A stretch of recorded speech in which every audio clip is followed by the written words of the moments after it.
I'm in the middle of telling someone he's a moron. So Okay, well, we're live. What's up, everybody? How are y'all doing? We just got through a week of the All-Star, and Jay, I want to hear your take because I missed last week, which was a great morning show. If you guys didn't watch last week, definitely go watch that. But yeah, thoughts on the All-Star? Honestly, I know JT's your guy. You had him for MVP, so that's a good thing. But what Well, do you first of think? all, we missed you, H Boogie. Where you been? I Yo, what's know, going I on? know. We it missed you feels like last it's week, been a long time. Doesn't right? it? I feel like it's been a minute since we seen H. Like, damn, H, where you Yeah. been? No, What's I just going had on with you? some family stuff going on, but all is well. Yeah.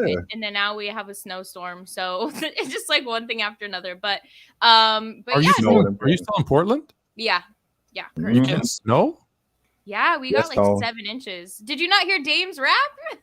That's the truth. Why would I listen to Dame's rap? No, the one that was like viral yesterday. They made it on the plane because they were supposed to go play Sacramento, and then they got held up because there was like a blizzard, and he called it like, you didn't see that? Go look at the Trailblazers Instagram. Dame's rap. Like, it was good. It was good. It's like watching Dame's rap. It's like watching Shaq shoot a free throw. Why would I want to do that?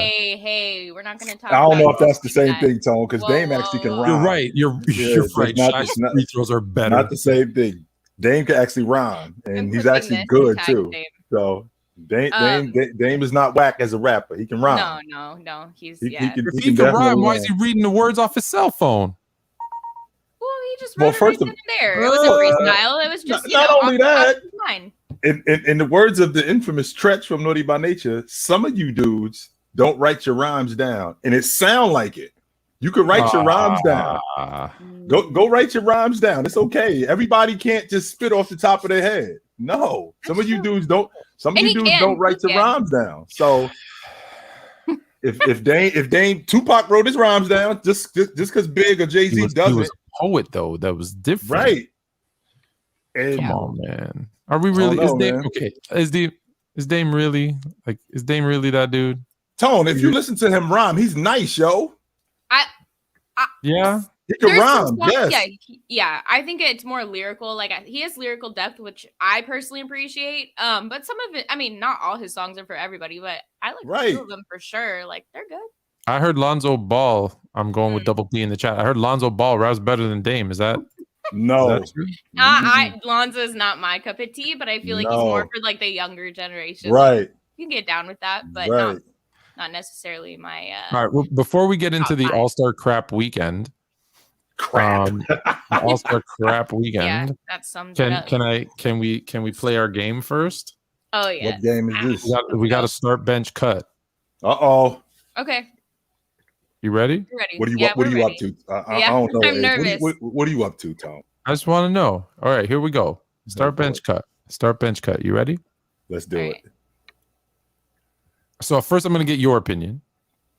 Then I'm going to give you a celebrity opinion. Mm-hmm. Okay.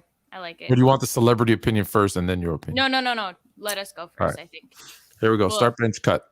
Pancakes, waffles, French toast. Pancakes, waffles, French toast. All right. So French toast is out because of the eggs. I'm vegan. Oh yeah. So French toast is out because of the eggs. Pancakes is out because of the milk. Waffles, on the other hand, you got to make it difficult. You can't just like back when you weren't a vegan. You can't just give your when you were not vegan. That's when I wasn't vegan, that's something completely different. Start waffles. Vegan. Start waffles. Bench pancakes. Cut French toast. Bye.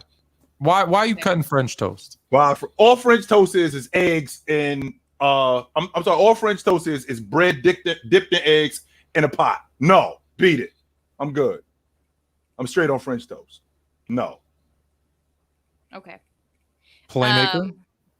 Oh man. Okay. I like that playmaker. I like calling you playmaker. Has a little ring to it. Okay, I am going to this might stir up the crowd. I'm going to cut pancakes. I'm going to bench French toast, and I'm going to start waffles. And I love waffles because you're both starting waffles. Heck yeah. Waffles is so dope. By Tone. far. I love that you can put like whatever you want and it actually holds it like little mini bowls and it has like a crunch to it. I like that. Tone, you from Canada. How are you not a waffles and Canadian bacon guy? What's the deal? Yeah. Like those two things go together. You're a pancake first guy? Wrong. Okay. So are you a French toast guy, Tone? I am cutting the crap out of waffles because not the cereal, the bread. I know what the hell the waffle is. It can go. Okay. Anything that you can make, anything that you can buy from Eggo and put it in a toaster is not real food. So get rid of that now. I know the good ones with the batter and the thing. Okay, cool. Out with the waffles. Pancakes. Listen, pancakes and French toast is really a toss up for me. Yeah. Because I love me some pancakes, but I'm a bench pancakes because after I have a meal, like after I have my breakfast, like eggs Benedict, I'll have a stack of pancakes. So that's like the after meal. Okay. Explains a lot. It explains a lot. But I'm starting French toast exactly for the opposite reason of what you said. One, I make a mean French toast.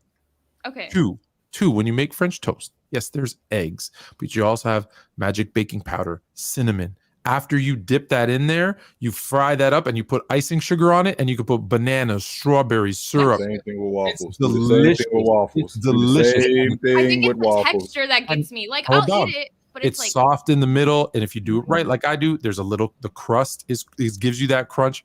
Delicious. So let's hear it from our friend, and see what our professional, or when I say professional, our celebrity says. Leonard. Okay. Pancakes. I think pancakes is just anybody could eat those. Put the waffles on the bench. Waffles is one of my favorites, so I'll bring it off the bench and trade the French toast. Bye, French toast. See, he's with us. Bye, French toast. Good man, Kawhi. Good man. Bye. Did you hear what he said? Hold on. Did you hear? You got to hear the end because it's important. Can make good French toast. Did you hear that? Hold on. French toast. Not too many people can make good French toast. Are you one of those people, Tone, that can make a good French toast? Is that what you're trying to say? That's the difference. That's the difference. A good French toast. So is it your logic, Tone, that you could convert somebody that's not really? That's what I'm talking about. So if I'm not a French toast guy and I'm sitting at the Tone kitchen table, and would you fire up some French toast? You think you can get me on the hook, Tone? Yes. I can even make you a vegan French toast. Ooh, now we're talking. I'm putting it out there to you guys, but also to Kawhi Leonard. I would get you some French toast. I don't know, H Boogie sound pretty good. I'll give anything a shot one time. Like I'm sure I'll like it. I'm not picky when it comes to carbs. Like, eggs, vanilla, almond milk. Yeah, cinnamon is delicious. Had he come over to my place for French toast, he never would have left Toronto. He would have left Toronto. He would have been on the hook. Why wasn't this on the table, Tone? Didn't know. Had he might have added up 30 pounds, but I bet you would have played more. We got to get him back. All right. All crap weekend. All right. Let's enough of the food talk because I'm trying. Maybe I should share this. Maybe one last thing on food talk. Started yesterday. So I'll let you know how it goes in a month from now. Me and Mrs. Fluent. We started intermittent fasting. I don't know what's going to happen. I don't know what's going to happen. What? Have you done it before? No, never. I've never done anything. I've never done anything but eat before. That's all I've ever done. Yeah. That's what I'm saying. Like we got a Greek dude over here. We talking about fasting. Wait a minute. All I have done is eat. That's all I've done. All I've done is eat. This is a transition right here. This is a revelation, yo. It might get ugly. So I mean, I've heard really good things. It's just that like whatever period of 12 hours or whatever that you don't eat's tough. But good luck. I think that can be really we'll see. Body for sure. We'll see. Okay, so what's up, everybody in the chat? Thanks for joining. So we're gonna get into AllStar. We want to hear your perspectives as well. But yeah, Jay, start us off. Thoughts, worries, critiques. I mean, what did you see? Well, or what didn't you see? One of the things that I think is really important about the AllStar Weekend is that there is no competition. Guys are afraid to compete. Yeah. I think they take it for granted. So I was thinking to myself, Tone, what happens when people take things for granted? They lose them. Yeah, how about we do that? How about we take the All-Star game away? How about we do that? You guys don't care about it anyway. It's not really something that's that important to you guys. The reason why the NBA Finals, we care about it is because you care about it. The reason why we care about the playoffs is because you care about it. The reason why we don't care about the All-Star game as much is because you don't. There's a reason why Tone was sitting in front of the television in 1998 watching Kobe Bryant go up against Michael Jordan, because they cared about the All-Star game. They don't care about it now. So because they don't care about it now, why do we have it? How about we come up with an idea where we can have you be an All-Star, but maybe just make like I think, Tone, you mentioned it, like I have a ring of honor. Like instead of retiring your jersey, we'll have a ring of honor. So instead of actually having the All-Star game, we'll have something else. Because I had to watch probably the worst All-Star game that I've ever seen. Not only did I have to watch the worst No. Don't stop there. It wasn't the worst All-Star game you've ever seen. The worst All-Star weekend. Let me rephrase that. Don't stop. It was the worst. It was the worst game you've ever seen. Yeah, it was absolutely, it was terrible, Tone. I thought that I was in the Matrix when I was watching the Pro Bowl as flag football. I thought I was in the Matrix when I was watching that. That's, of course, until I saw the NBA All-Star game. And I'm thinking to myself, what is this exactly? Why are we doing this? Just so you know, Tone, to sit downstairs in the lower bowl, not on the floor, but just in the lower bowl, $3,200. To sit upstairs, we're looking at over $1,200 to sit upstairs. And you got to go to Utah. On top of that, you have to go to Utah. Yeah, well, first of all, what was that? Like All-Star, Utah All-Stars in Salt Lake City. So I'm thinking to myself, if you don't have to incentivize it, because the incentive is already there. These dudes make enough money off the court, so that's not the issue. They make plenty of money, so you don't have to do that. I'm thinking, Tone, that let's get rid of this. I'm picking this dude. I'm picking that dude. Let's bring back the East and the West. That's number one. Number two. Let's bring and the reason why I want to bring back the East and the West, and I'm going somewhere with this, Tone. Let's bring back the East and the West. You, in addition to a whole bunch of other people, have told me all the time how much better the Western Conference is than the East, or how much better the Eastern Conference is than the West. How about we start calling these dudes out? How about we start challenging these dudes? Oh, you think the West is better? Jason Tatum ain't scoring 25 on me in this All-Star game. How about we start doing that? And start upping the competition. And I got another idea, Tone. How about we turn the All-Star game into an actual mid-season classic? Just so you know, after tonight, we're down to 20 games.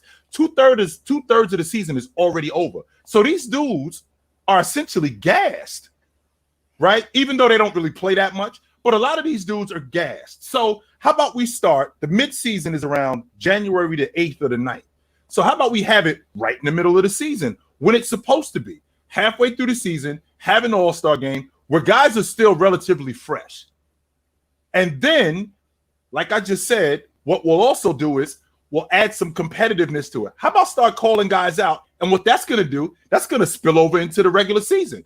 So now Jason Tatum and, I don't know, one of the better small forwards in the game, or Jason Tatum and Joel Embiid have this battle where they're going back and forth. So now when Philadelphia plays Boston, now this turns into something else. And if we got that going on, now we can bring the luster back to the All-Star game, where maybe these guys might care a little bit. Because if you held him under 25, I'm going to let you know about it. I told you he wasn't scoring 25. Matter of fact, not only is he not scoring 25, we're going to beat the Boston Celtics in the playoffs if we see him this year. Oh, so now we turn it into something completely different. Because there is no incentive outside of money right now. And Jay, do you believe in unicorns? I believe in magic. Yes, I do. Well, that's what you're going to need to get these players to give a damn about an All-Star weekend, whether it's world versus America, whether it's East versus West, North versus South, Confederates versus no one gives a damn. That's the problem. The problem isn't the format. The problem isn't the skills challenge or the dunk off or the 3-point or the game itself. The problem is the players, period. Full stop. Because they don't care. They're not competitive with each other. They don't.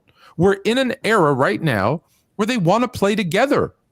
Where now part of that is it's a different time. They grew up playing together in AAU. They're all friends for the most part. There isn't rivalries. They don't play in college long enough. Hold on. Go ahead. I'm sorry. Go ahead, Tone. Play in college long enough together to build up against each other, to build up a rivalry. And that spills over into the NBA. So you add that with the fact that I don't want to be on a highlight. I don't want that clip being on Twitter. I don't want them to see, I'm trying to think. I don't want them to see Kyrie crossing me up and me falling on my butt, because I wouldn't guard Kyrie in a regular game, but I might have to guard him in an All-Star game, and he's going to cross me over, or LeBron's going to dunk on me. Hell no, not doing it. That's why yesterday, at the All-Star game, you saw this. I wish I could remember the name, but I can't. At the free throw line, one of the guys from one of the teams was in front of the person on defense, and he was like, "Oh, oops, I shouldn't be on defense," and opened up and just let him go and take a dunk. That was Jason Tatum, Tone. Jason Tatum, right in front of LeBron James, and LeBron James opens right up, and he goes right to the basket. I'm sorry. Did I stand in front of you? My bad. Go ahead. Oh my God. That's a layup line. They all admit it's the worst game they'd ever seen in their lives. So that's not even basketball. Forget All-Star game. So can the NBA change that? No. Can coaches change that? No. Can any type of gimmick that we're going to try to create change that? No. Hold on, I'm getting yelled at, I'm sure, for yelling too loud. I'm sorry. I'm sorry. There we go. Right. None of those things. Got to keep Miss Fluent heavy. Yeah. All right, Mom. None of those things. My kids are trying to fall asleep. None of those things will fix it, because unless the players want to say, "Hey, I'm the best," or "Our squad is going to beat your squad," there won't be a competitiveness. No amount of money that would make sense to give them in addition to the tens of millions of dollars they're already making. If money is your driving force, there isn't an amount of money that they can afford to pay you for an All-Star game. It has to be about pride. It has to be about entertainment. It has to be about, hey, these fans voted me, for some of them, voted me here because they wanted to see me play. But if I don't care to go out and play in my hometown in front of the fans that are season ticket holders and that pay all this money because I want to rest because I'm tired, and we'll get into that nonsense in a second, well, why would I go play? Why would I go give it my all in an All-Star game? I don't want to get hurt. I don't want to get embarrassed. Yeah. That's the unfortunate reality of it. They just won't do it. And that's like the other thing. Go ahead. That's like the root of, what the issue is. But two things.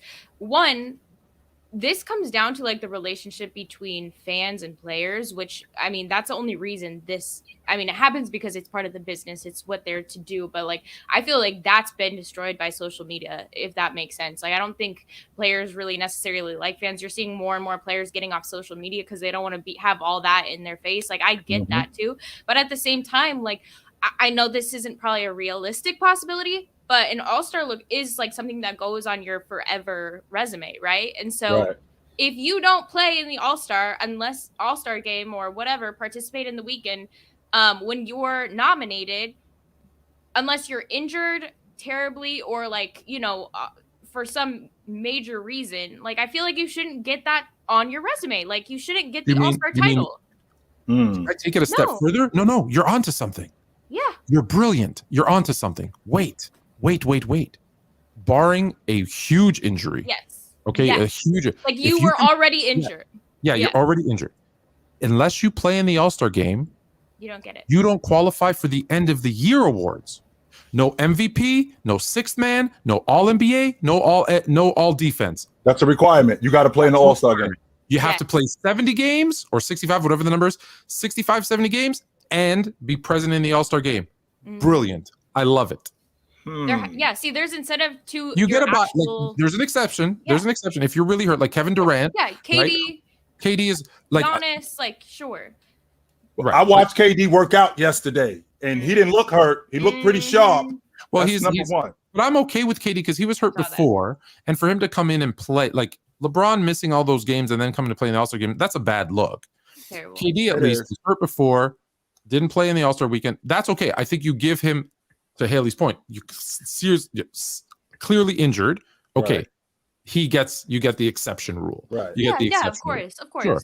That's Yeah. There's fair. exceptions, That's a but like great this mindset that everybody's taking things too leniently, and I get they're tired, which goes to show what you were saying, Jay. Like maybe do it a little bit earlier when they're not totally gassed, totally burnt out. Like maybe time it differently. And I know that's like right after the holidays, but at the same time, like it's a week after New Year's. Like that's plenty of time. When was game 40? When was game 40? January. I January believe the night? Boston. I believe the Boston Celtics or the Indiana Pacers. One of those two played game 41 on January the 9th. Okay, so yeah, week after New Year, that's plenty of So time. is it because it's during the NFL kind of playoffs? And we all know the NFL gets a lot more viewers than the NBA. The NFL does might get a lot more viewers, but if I'm not mistaken, yes, it's already after the NFL. The All-Star game is already after the NFL season. I get that part. What Right. about the week? What about the week?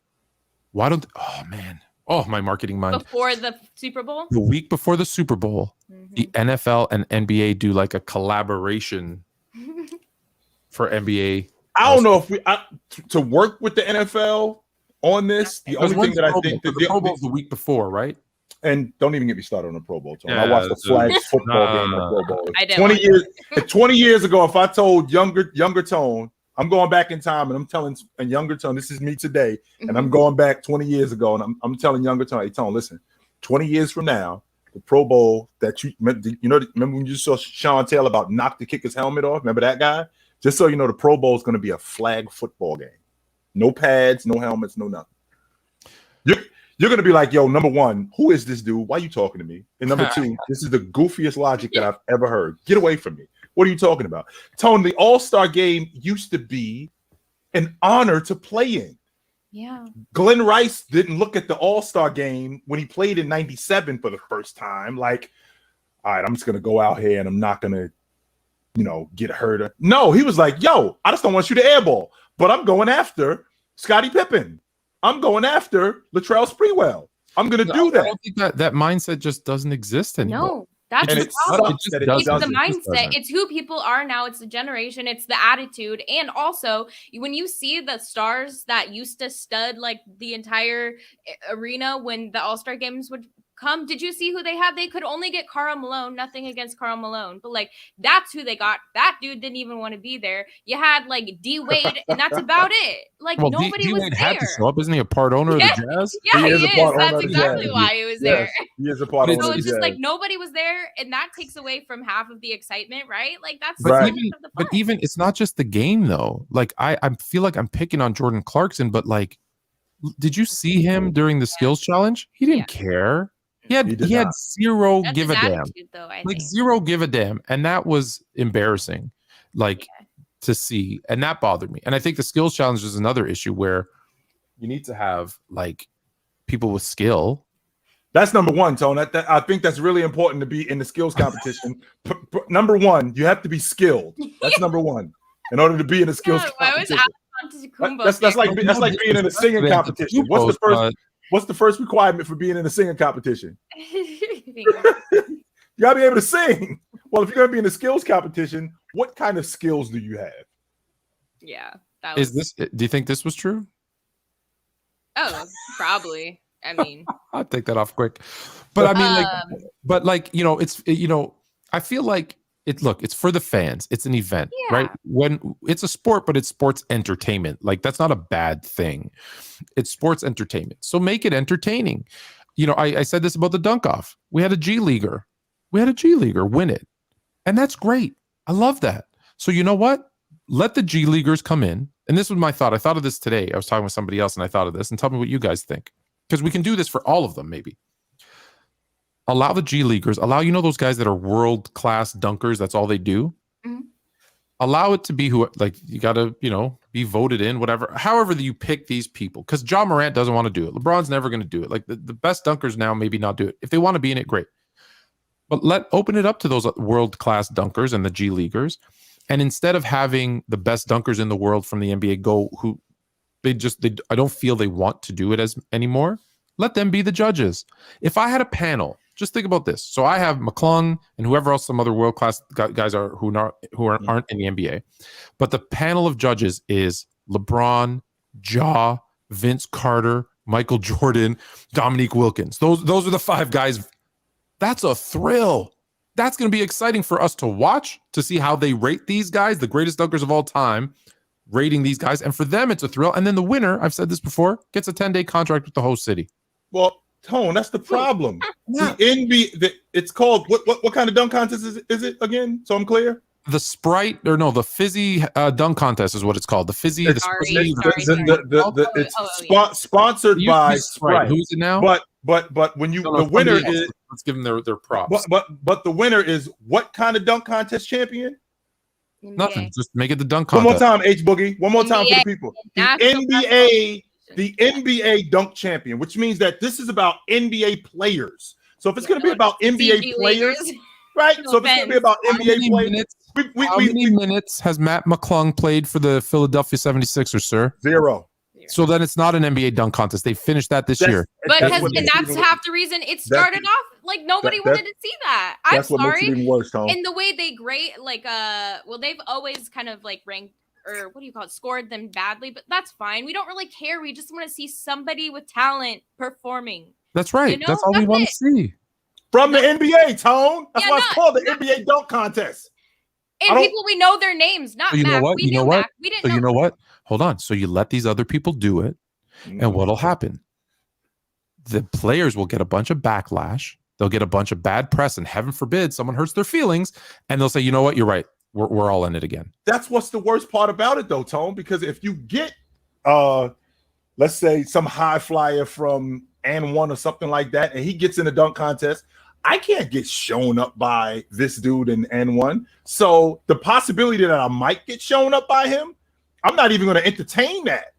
Because like we just talked about, Tone, these guys don't want to get outclassed. So I'll be damned if I'm going to get in a dunk contest with a street baller. That's right. So you guys come back and say, hey, we want to be back in it again. We want to be back in it again. Get these guys out of here. Because it's like the Olympics. It's like the Olympics. Every other country had professional athletes in the Olympics, and the U.S. started getting spanked. And what did they say? You know what? That's enough of that. We're not going to stand for that. That's enough of that. The dream team and said, let's just remind you guys who we are. That's enough of that. Same thing. Let these other guys get their shine, and let these dudes go, hold on a minute. No. That's my spotlight. That's my maybe the $100,000 needs to be upped a bit. Okay, cool. But move it on, because at the end of the day, the All-Star event isn't about the NBA per se. It isn't about the players per se. Yeah. It's about the fan experience. That's what AllStar Weekend is. Exactly. Sure. Sure. I would rather have, hey, I'm going to watch this other game or these other guys dunk, but now I have different events where I can meet the NBA All-Stars. Cool. I'd rather them do that. Because let's be honest, most of them want to be out on a beach somewhere on that week, just chilling. They want to relax. They don't want to be there. Which goes back to my original point, Tone. So if we had it in the middle of the season at the 40-game mark, and then we actually had another, let's say, 2 or 3 days where no NBA, to give these guys a little bit more of a rest. That way, there's no misunderstanding in, yo, I'm hurt, or I can rest up a little bit more. And again, Tone, I know you hate it. How much more rest do they need? Right, I know. How much more rest do they need? They have the best nutritionists, the best gyms, the best facilities, the best doctors. They fly on private jets. We can't, heaven forbid, they play 3 games in 5 nights. I thought these are supposed to be superior athletes, the greatest athletes of all time. Hailey keeps telling me, oh, they're the best athletes. They're the most skilled. They're the most talented. Oh, then why do they all need so much damn rest?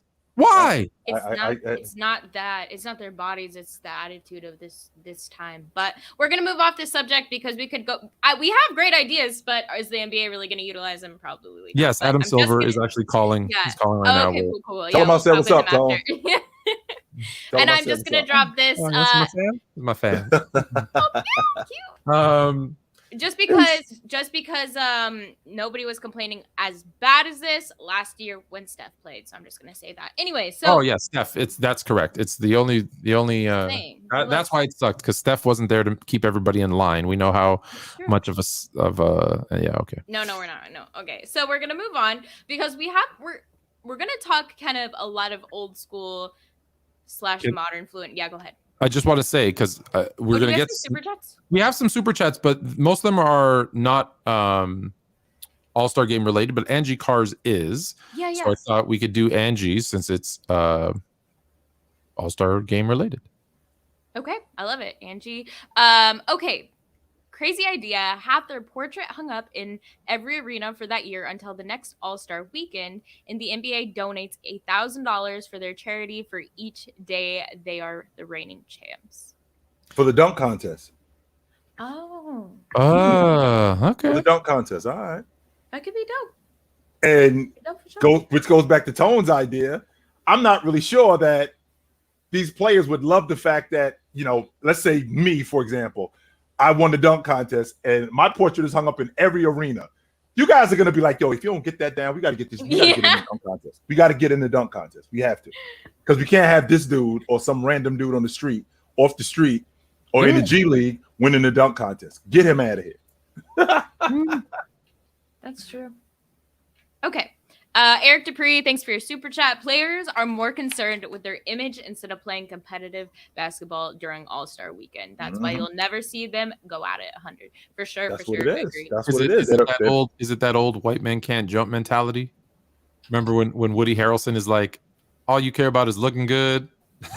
You want to lose and look good. I look bad. You want to and lose win. and look good. Yeah. I want to. I just don't think I've said it already, Tony. These dudes don't want to get outclassed. They don't, because the whole thing that's holding up their image, if that gets outclassed, everything else gets questioned, and I don't think they want to risk that. Can I tell you? I know we got to move on, but I got to tell you something funny, just because the look good thing. So you remember, I've told you the story. I'm not going to kill you with the story again with Tony Delk calling me Hollywood because of the look good, feel good, play good thing, right? Yeah. So this weekend was my youth team's championship thing. Oh, nice. And on Friday, my son goes, yo, you got to take me to get a haircut. I said, why? He goes, Dad, I got to have fresh haircut for Hey, man. Hey, it's the championship, Dad. I got to be fresh, y'all. I sent you the picture of it, the Z. Yeah. It was dope. I got to be fresh, Dad. Yeah. I said, why do you need that? He goes, Daddy, if you look good, you feel good. There you go, Pop. Come on, man. I Wonder can't where be you out heard there that. looking whack in the championship. I can't have that, Dad. And it worked. They won. On top of that, my father is clean. So if my father clean, I got to be clean too. What's the deal? He keeps me honest. I'm saying. That's cute. No. I mean, we could do a show sometime, like delving, because like we talk about these guys and we understand, like especially you two, like on professional level, like you understand, like it's not that we just talk like trash about them. The things that they have to do day in and day out, on top of like all that social media is like pouring into the mix. I'm gonna say I think social media is one of the worst things that ever came to this earth. One of the best things too, but like I think that on top of it just makes the mental battle go crazy. But all right, we're going to jump into old school versus modern. I'm going to start off with this, and then we're going to get into that JJ Redick Mad Dog debate about Larry Bird, because I have a lot of questions about that. I was talking about them. I thought that's our debate, but okay, yeah. It is our debate, but we're going to take some pointers from them. So, and the great Sports Fluent posted on his IG yesterday, how come nobody talks about Jordan and how Jordan had a super team in the 80s and still got swept? This super team allegedly is MJ, Gervin, Oakley, in the 80s. So thoughts on that? Was that a super team? Fluent? Are you being Tone was he was trolling. What are you doing? No, it was sent to me. Oh my God. It was sent to me, and I kid you not, it was sent to me, and I'll pull it up so I can show everybody. Probably because of the two times ago where we were calling the Sons of Super Team. You and I were, Jay, at least, and people were not happy. It was sent to me, and I'll read it again. It was, how come nobody talks about how Jordan had a super team in the 80s and still got swept? MJ, Gervin, George Gervin, the Iceman, Oakley, Charles Oakley is a super team. That was actually sent. Just so you know, this is actually how I got on TikTok. Oh, this debate. Yes, this is how I got on TikTok. Okay. There was a guy years ago named Boom, and he said, that Jordan had plenty of help in 1986 against that Boston Celtic team with Oakley and George Gervin and Orlando Woolridge. And I'm thinking, no, he didn't. Okay. First and foremost, George Gervin was washed when he got with Jordan. He was over. He was 35 years old, and he was way on the other side of who he used to be. That's number one. Charles Oakley was a dirty work guy, and that's it. And in fact, in the 1985-86 season, I think that was his rook season. I think that was his first season in the league. That's number one. I mean, that's number two. Number three, Orlando Woolridge was buckets. No doubt about that. But Orlando Woolridge was a fourth starter at best on a championship team. Add all of that up with the fact that Jordan is running around with dudes like Dave Corzine and Tony Brown, right? Elston Turner, guys like that. These are the guys that he's running around with. And in the process of him running around with them, he's got to go up against Bird, Bill Walton, Danny Ainge, Dennis Johnson, Kevin McHale, Robert Parrish. This is who Jordan got to go up against. In year two, by the way, after he had missed, if I'm not mistaken, I think he missed 60 games that year. Something 64. Like that. Yeah, I think he missed 64 games that year. So the idea that that team that Jordan was on was a quote-unquote super team, they were Oklahoma City. They were Houston with Jordan on it. No, they weren't. They were not. So let's dead that logic right now. So let me give you some more information on this one. So one, that was the season. It was Jordan's second season in the NBA. It's the year he broke his foot. He missed 64 games, which means he played 8. They had a losing record. They were 30-52 for the season. 30-52 for the season. But in the 18 games that Jordan played, they were 9-9. Mm-hmm. He only started 7 of those games. His record in those 7 games, 5-2. Mm-hmm. 5-2. So when people look at Orlando Woolridge, who dropped 20 a game, well, that's because Jordan wasn't playing. They look at George Gervin and they say, hey, 16 points a game. Well, yeah, that's because someone had to score, but we forget that was George Gervin's last year in the NBA. It was over. Ice was over. So let's talk about the playoffs. George Gervin in those playoffs played. They got swept, right? We know in 3 games to the 67 win Celtics. They were regarded at that time as the best team that the NBA had ever seen. The best team ever. They were saying it in the history of the NBA at that point. 67 wins. Okay. George Gervin played 2 games of that 3. He averaged 5.5 minutes per game. 5.5. That's 5.5 minutes per game. Not 50. That's 5. As in 1, 2, 3, 4, 5. Let me give you some stats. An astounding 0.5 rebounds per game, which means he had 1 rebound in those 2 games he played. Oh, he had 1 turnover per game, so he had 2 more turnovers than rebounds. He had 0 assists. No, I apologize. 0.5. So he had 1 block and 1 assist. Hey, now. Sorry. He had 1 block. So he had 1 rebound and 1 assist total in those 2 games. 0 steals, 0 blocks, 1 turnover. So 2 turnovers. 1.5 fouls, so more fouls than anything else, and 0 points per game. Please don't tell me George Gervin made them a super team. So when you say 0, as in like none, is that what you're trying to tell me? His average was well, in 2 games he scored 0 points. As in 0, as in like none? As in 0 points. Here, I'll give you. Sorry, let me give you his totals. Maybe it's better if I give you his totals. So there's 3 games. He only played 2 of them. He played 11 minutes. He took 1 shot. He missed it. He had 1 rebound, a defensive rebound, 1 assist, 0 steals, 0 blocks, 2 turnovers, 3 personal fouls, and 0 points for the series. I get it. It was only 2 games. But please don't tell me George Gervin in his last year made the... You want to talk about Charles Oakley? Cool. Let's talk about Charles Oakley. At least his is a little bit better. Oak played all 3 games. Played 29.3 minutes per game. He averaged, he gave us 10 points. Not bad. 10 points, 10 rebounds. That's actually impressive. 10 points, 10 rebounds, 1 assist, 4.3 personal fouls. Mm-hmm. That's not a super team by any stretch of the imagination. Yeah. Any stretch of it. Like, it's like, you don't need to reach to try. Like, I feel like people are reaching to try and discredit players when all you have to do is, if you have a favorite player, just talk about their positives. If there's someone who says something false, and this is what I feel I do, but maybe I'm wrong. I feel like when someone says something that's untrue about a player, I want to fix it. I want to say, hold on, no, that's not true. Right? Like, but, and maybe I go too far sometimes, maybe because I do point out the negatives because I think it's important. Like, I'm a businessman. What do I do every time I come up with a problem? I do a SWOT analysis. Strengths, weaknesses, opportunities, threats. That's what you should do. Yeah, exactly. So when I look at players, I look at it from that same thing. That's just me. So that's ridiculous. I think that even if you love a player, you should be able to expose their weaknesses and understand that. And if you can't do that, then there's a problem. I mean, like, there's of course some biases we're all like real deep in, but like for the most part, we should be able to see. I do the same thing with Jason Tatum. I talk about his mid-range game all the time. Yeah, like, exactly. This dude only plays either at the long ball line or at the basket. He does not play in between. I talked about him all the time like that. Right. So you can brag when they get better, right? I see a lot of Woolridge. I see a lot of Woolridge in the chat too. So okay, let me give you some more. Sure, let me give it to you. Orlando Woolridge averaged 21 points a game in those 3 games. Not bad.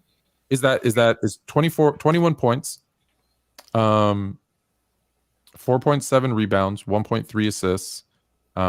He shot 40% from the field. He took 20.7 attempts per game to get to that 21 points per game. You know who Orlando Woolridge was, Tone?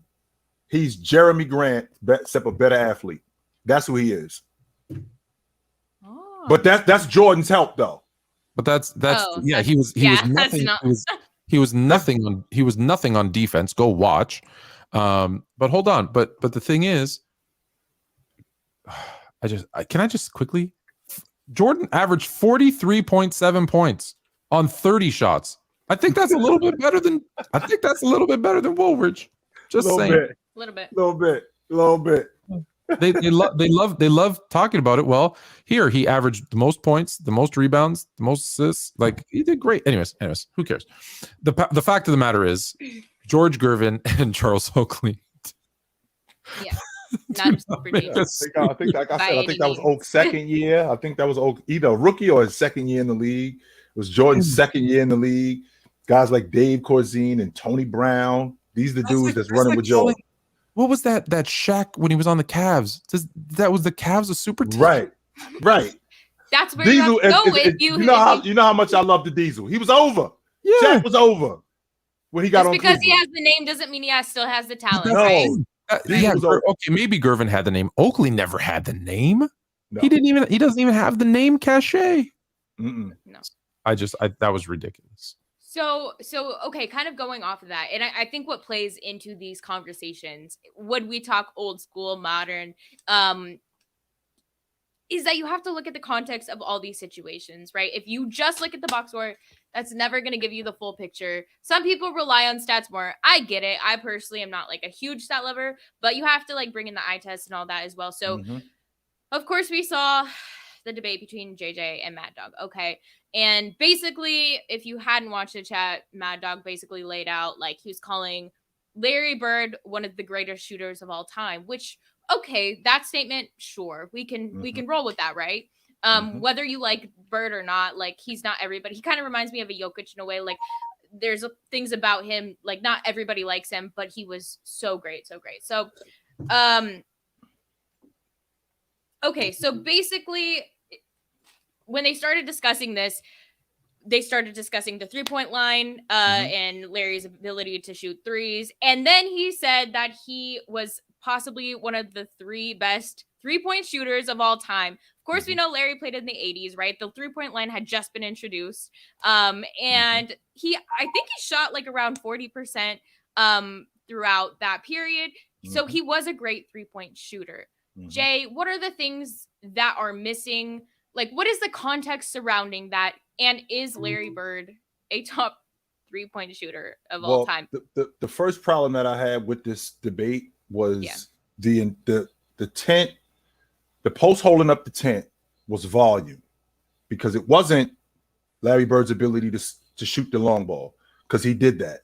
It wasn't his ability to shoot in the clutch. We saw him in 87 in the finals. We saw him in 84 in the finals. We saw him hitting buzzer beaters over Clyde Drexler in regular season games. We saw him doing that plenty of times. So it wasn't him being clutch. It wasn't degree of difficulty. So the post that was holding up that tent is volume.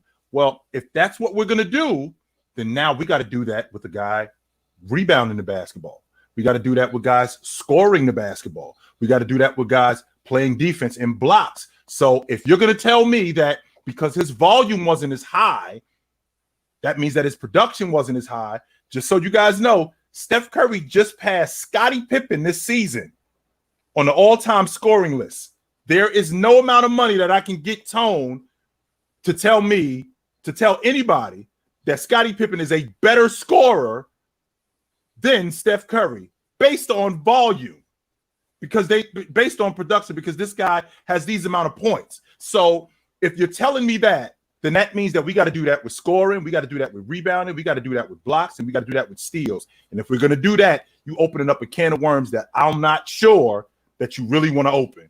Can I would love to open that can of worms, because Agent Zero Knowledge said that LeBron's the greatest scorer of all time because he has the most points scored all time. Right. And I asked the question, so does that mean 2 weeks ago Kareem was the greatest scorer of all time? Does that mean Kareem is the second greatest scorer of all time today?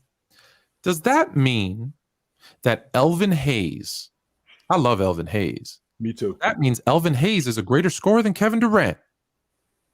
Make me believe that. I'll give you a ton of money if you can find a way to convince anyone that Elvin Hayes is a better scorer than Kevin Durant. Because he's higher on the scoring list, Tom. He has more points. He has more. Not only is he higher on the scoring list, more volume, and that's the tent. That's the tent. I mean, that's the post holding up the tent right there. And if we're doing that, I'm telling you, you're opening up a can of worms that you are not going to be able to close. Now, to clarify, right? The debate was top. I thought it was top 3, but I keep seeing people saying top 5 3-point shooter of all time. He said he's a top 3 3-point shooter. That's what Mad Dog said anyway. Not that it really matters, but also I want to ask you, Fluent. When they were discussing this, JJ mentioned or Mad Dog mentioned the defensive lack versus when it comes to physicality that Steph faces currently. But I mean, when you look at all the defensive players that were playing at the time, that Larry Bird, of course, was Sidney Moncrief, Mark Eaton, Rodman, Dumars Worthy, Larry Nance. These are the dudes that I feel like are all-time great defenders for the most part. Some of them are. When you look at the league today, and believe me, I love Steph so much. And defensively, there are some great guys, but who just won Defensive Player of the Year last season? Nothing against him, but he's not an all-time great defender. If you look at the past 5 years, are those all-time great defenders? I think the greatest defender we've seen win a depoy this decade maybe is Draymond. You can say it. Draymond. I'm gonna say it. Draymond, right?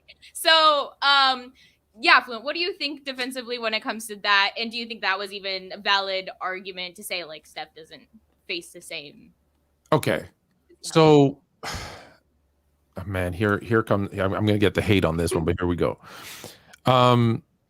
The idea that JJ, who should know better, I feel like when I hear JJ talk on his podcast, when I see him do play-by-play, I feel like I'm like, oh, I like this dude. He's very knowledgeable. But then when he's on ESPN, I don't know, are they sliding him cash to say dumb stuff, just to get people engaged in a conversation, or just to get Mad Dog crazy? Because Mad Dog's not a good debater. That's part of the problem. Talk about an old head. I think he's an old head, and everybody called me one. He's like, back in 1937. That's exactly what it sounds like, Tom. And he doesn't defend with evidence. He defends with feeling. You weren't exactly what he sounds like. Yeah. If I may, you weren't there. You didn't see Bird shoot. I don't need to see him shoot. I know. Also, he played in the league. I'm sorry. What did you do? Watch courtside? Seeing him shoot. Look, there are certain things that I tell people that you might not fully understand if you didn't play, if you didn't see it live. When we're talking about feelings, emotions, impact, there's certain things that if you can't get the that feeling out of a YouTube video. But if we're just talking about who's a better shooter, that has nothing to do. You didn't have to see it live. You don't have to feel the emotion of how great. Like that doesn't make you a better shooter. So that's why he's bad, because he's just not good at that. But when JJ said, I think JJ actually said it was more physical now. Yeah. And that was hysterical because you're in a league right now that isn't, and for the better. Let's be clear. It's better that it's not that physical. It's better for skilled players that you can't have a hand on their hip and direct them in the way you want to go, that you can't put an elbow into their chest. Zone. So I love when people tell me zone, man. No, zone. The whole point of zone is to create shots, because how do you break a zone is with shooting. And there's more points scored versus zone in the NBA today, go look at the stats, than versus man-to-man. It opens it up for shooters. And when you're a great shooter like Steph Curry, the greatest of all time, it's better for you in a zone. I, as a shooter, loved zones because I looked at the zone and I said, where's the hole? That's Tone licking his chops when he saw the zone. Tone's licking his chops when he sees the zone. I'm jacking it up because I've said this before. I wasn't a great one-on-one player. Like if I played one-on-one, I joke with Jay all the time. I beat him in one-on-one. No, I wouldn't. He would smoke me in one-on-one because that's not my game. So that's how, like, so to say it was more physical now is just ridiculous. Right. But that's also, again, even that, when we're talking about who's a better shooter, I don't think that plays a role either. It doesn't. Well, he was talking about, somebody said he was talking about physicality at the 3-point line. Obviously, it's better today. Obviously, like people were in the paint, clogging up the paint in that time, like in the 80s versus now we see that. But that was, again, it was part of the game because it was get it into the big man. So of course you're going to, and there was no 3-second rule. So what do you do? Right. If you know that they're going to throw it in down low, well, then that's where you put all this, and let's be honest, they didn't shoot a lot of threes. Like when 3-point first was introduced, they were shooting like 2-3 a game at 28%. So it wasn't a threat. Especially not forwards either. So yeah, you would live with two. If you shoot 2 3-pointers a game and you're shooting, I'll bump it up because it was 28%. It wasn't 30%. So you're shooting 3, so let's say 3 a game at 30%. So 1 3-pointer a game, I'm not worried about it. We're scoring 110 points a game. I'm not worried about 3 points. I'm gonna go where they're scoring 99% of their points, which is in the paint, in the lane, in that inside 3-point line. Right. So it wasn't even a concern. Like we didn't even think about it. So if your question is, I believe was it more physical? Yes, it was more physical, but it's never been physical on the 3-point line. So I don't think it affects whether Bird was a better 3-point shooter because it was more physical. Bird, when people physicaled Bird, it was when Bird would play in the post, when Bird would drive the lane. But if he was standing outside for a 3, they weren't bumping him when he was shooting threes. That just wasn't how it played, right? And so I think it's the same for Steph and Bird in terms of their 3-point shooting, because are they hitting Steph when he's shooting? No, because we know they get fouled 1% of the time on a 3-point shot. So he's not getting hit. Now, he's coming probably off some more screens, right? He gets probably like 3-4 screens as he comes around. But it's not physical for anyone shooting threes. Do you know how I know? Because I shot threes for a lot of years, and no one freaking touched me.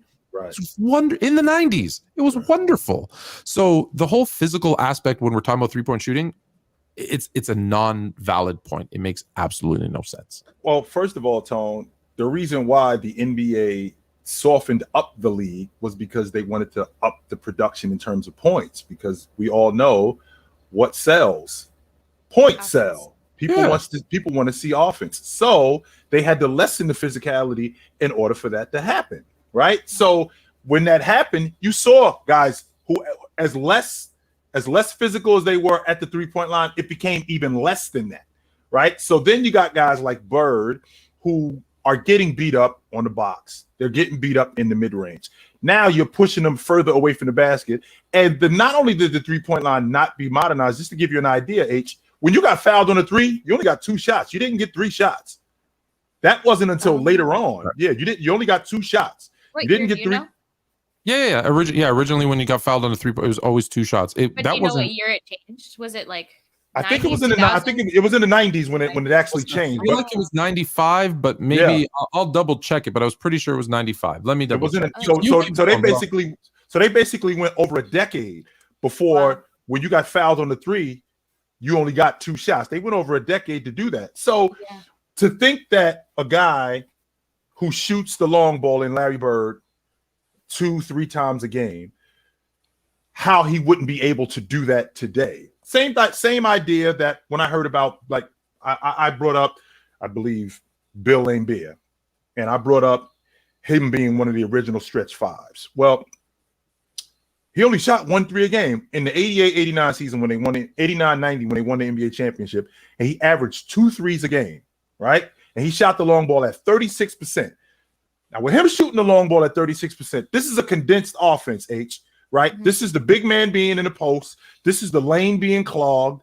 And when you go in there, you have to expect to get beat up, right? So now you got a guy in Bill Laimbeer who's stretching the defense, who got criticized tremendously because of that, because nobody else was shooting 3s. Yeah. Ewan wasn't shooting the long ball. Olajuwon wasn't shooting the long ball. Mark Eaton wasn't shooting the long ball. Manute Bol came in and he would crack the long ball every once in a while. But for the most part, these guys weren't doing that. So if you look at Bill Laimbeer shooting the long ball at 2 of those a game, if he's playing in today's offense, because when you talk about an athlete, I mean, Bill Laimbeer he wasn't a terrible athlete. He was a pretty good athlete. So if you're talking about in today's game, those 2 3s in a more wide open offense, let's say those 2 3s could turn into 5 3s, considering what the offense is today, maybe even 6. Now that might take away from some of his ability to rebound, but that's a lot of guys.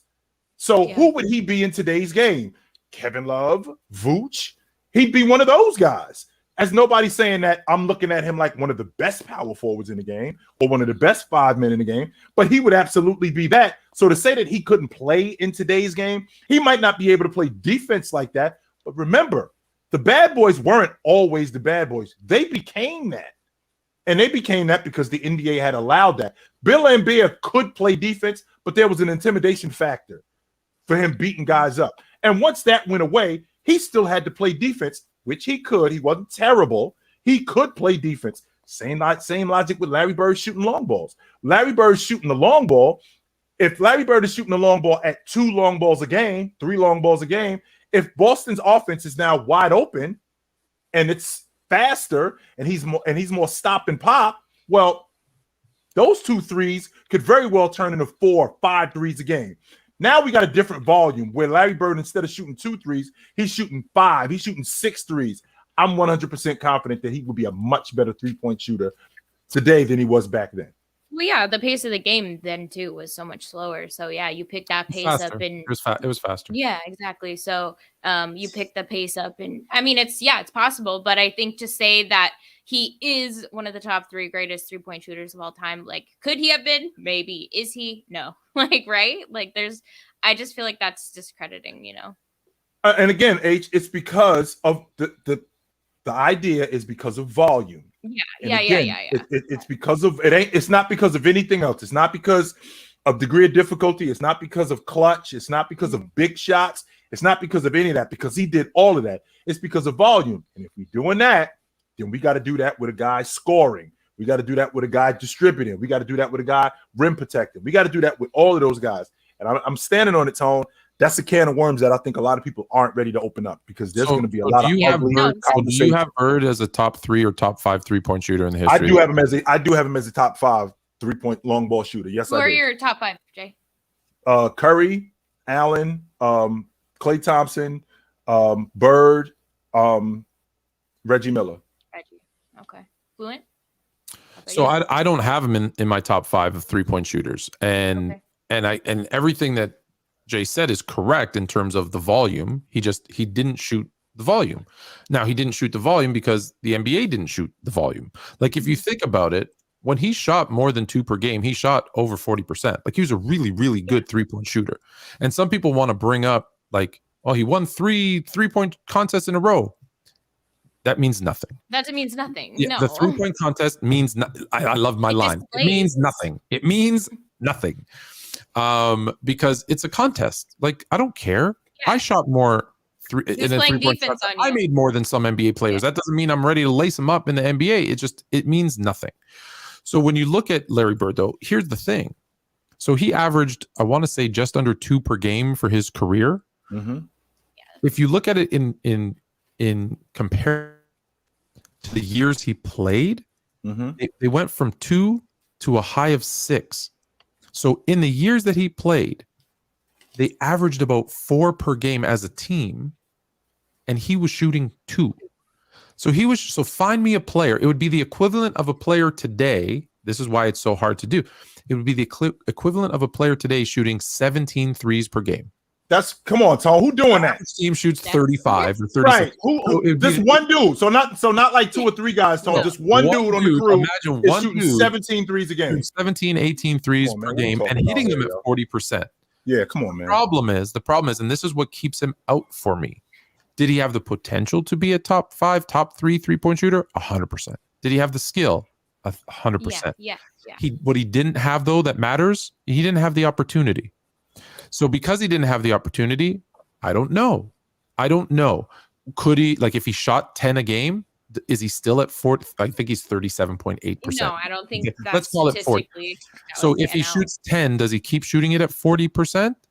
Maybe, but I don't know. So I'm not going to, so I can't rank someone on a hypothetical, right? We can make the guess. I think he would have. I think he could have, but I don't know.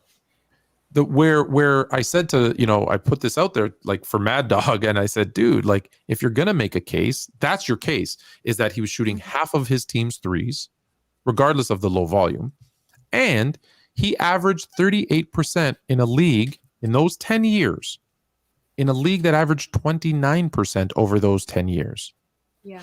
So if he can shoot 39, basically 10% higher than the league average over a 10-year span, find me a player who in the last 10 years shoots 10% higher than the league average. Seth Curry has done it for 5 years. He's around 44, 45%. So he's doing pretty good.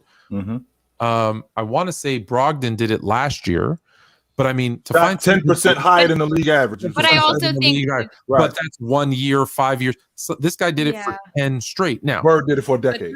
Bird did it for a decade. So is he a great 3-point shooter? Yes. I think for his era. I think if he played today, he would be the dream stretch 4. He would be the dream stretch 4 because he could also slash and pass and do all those things.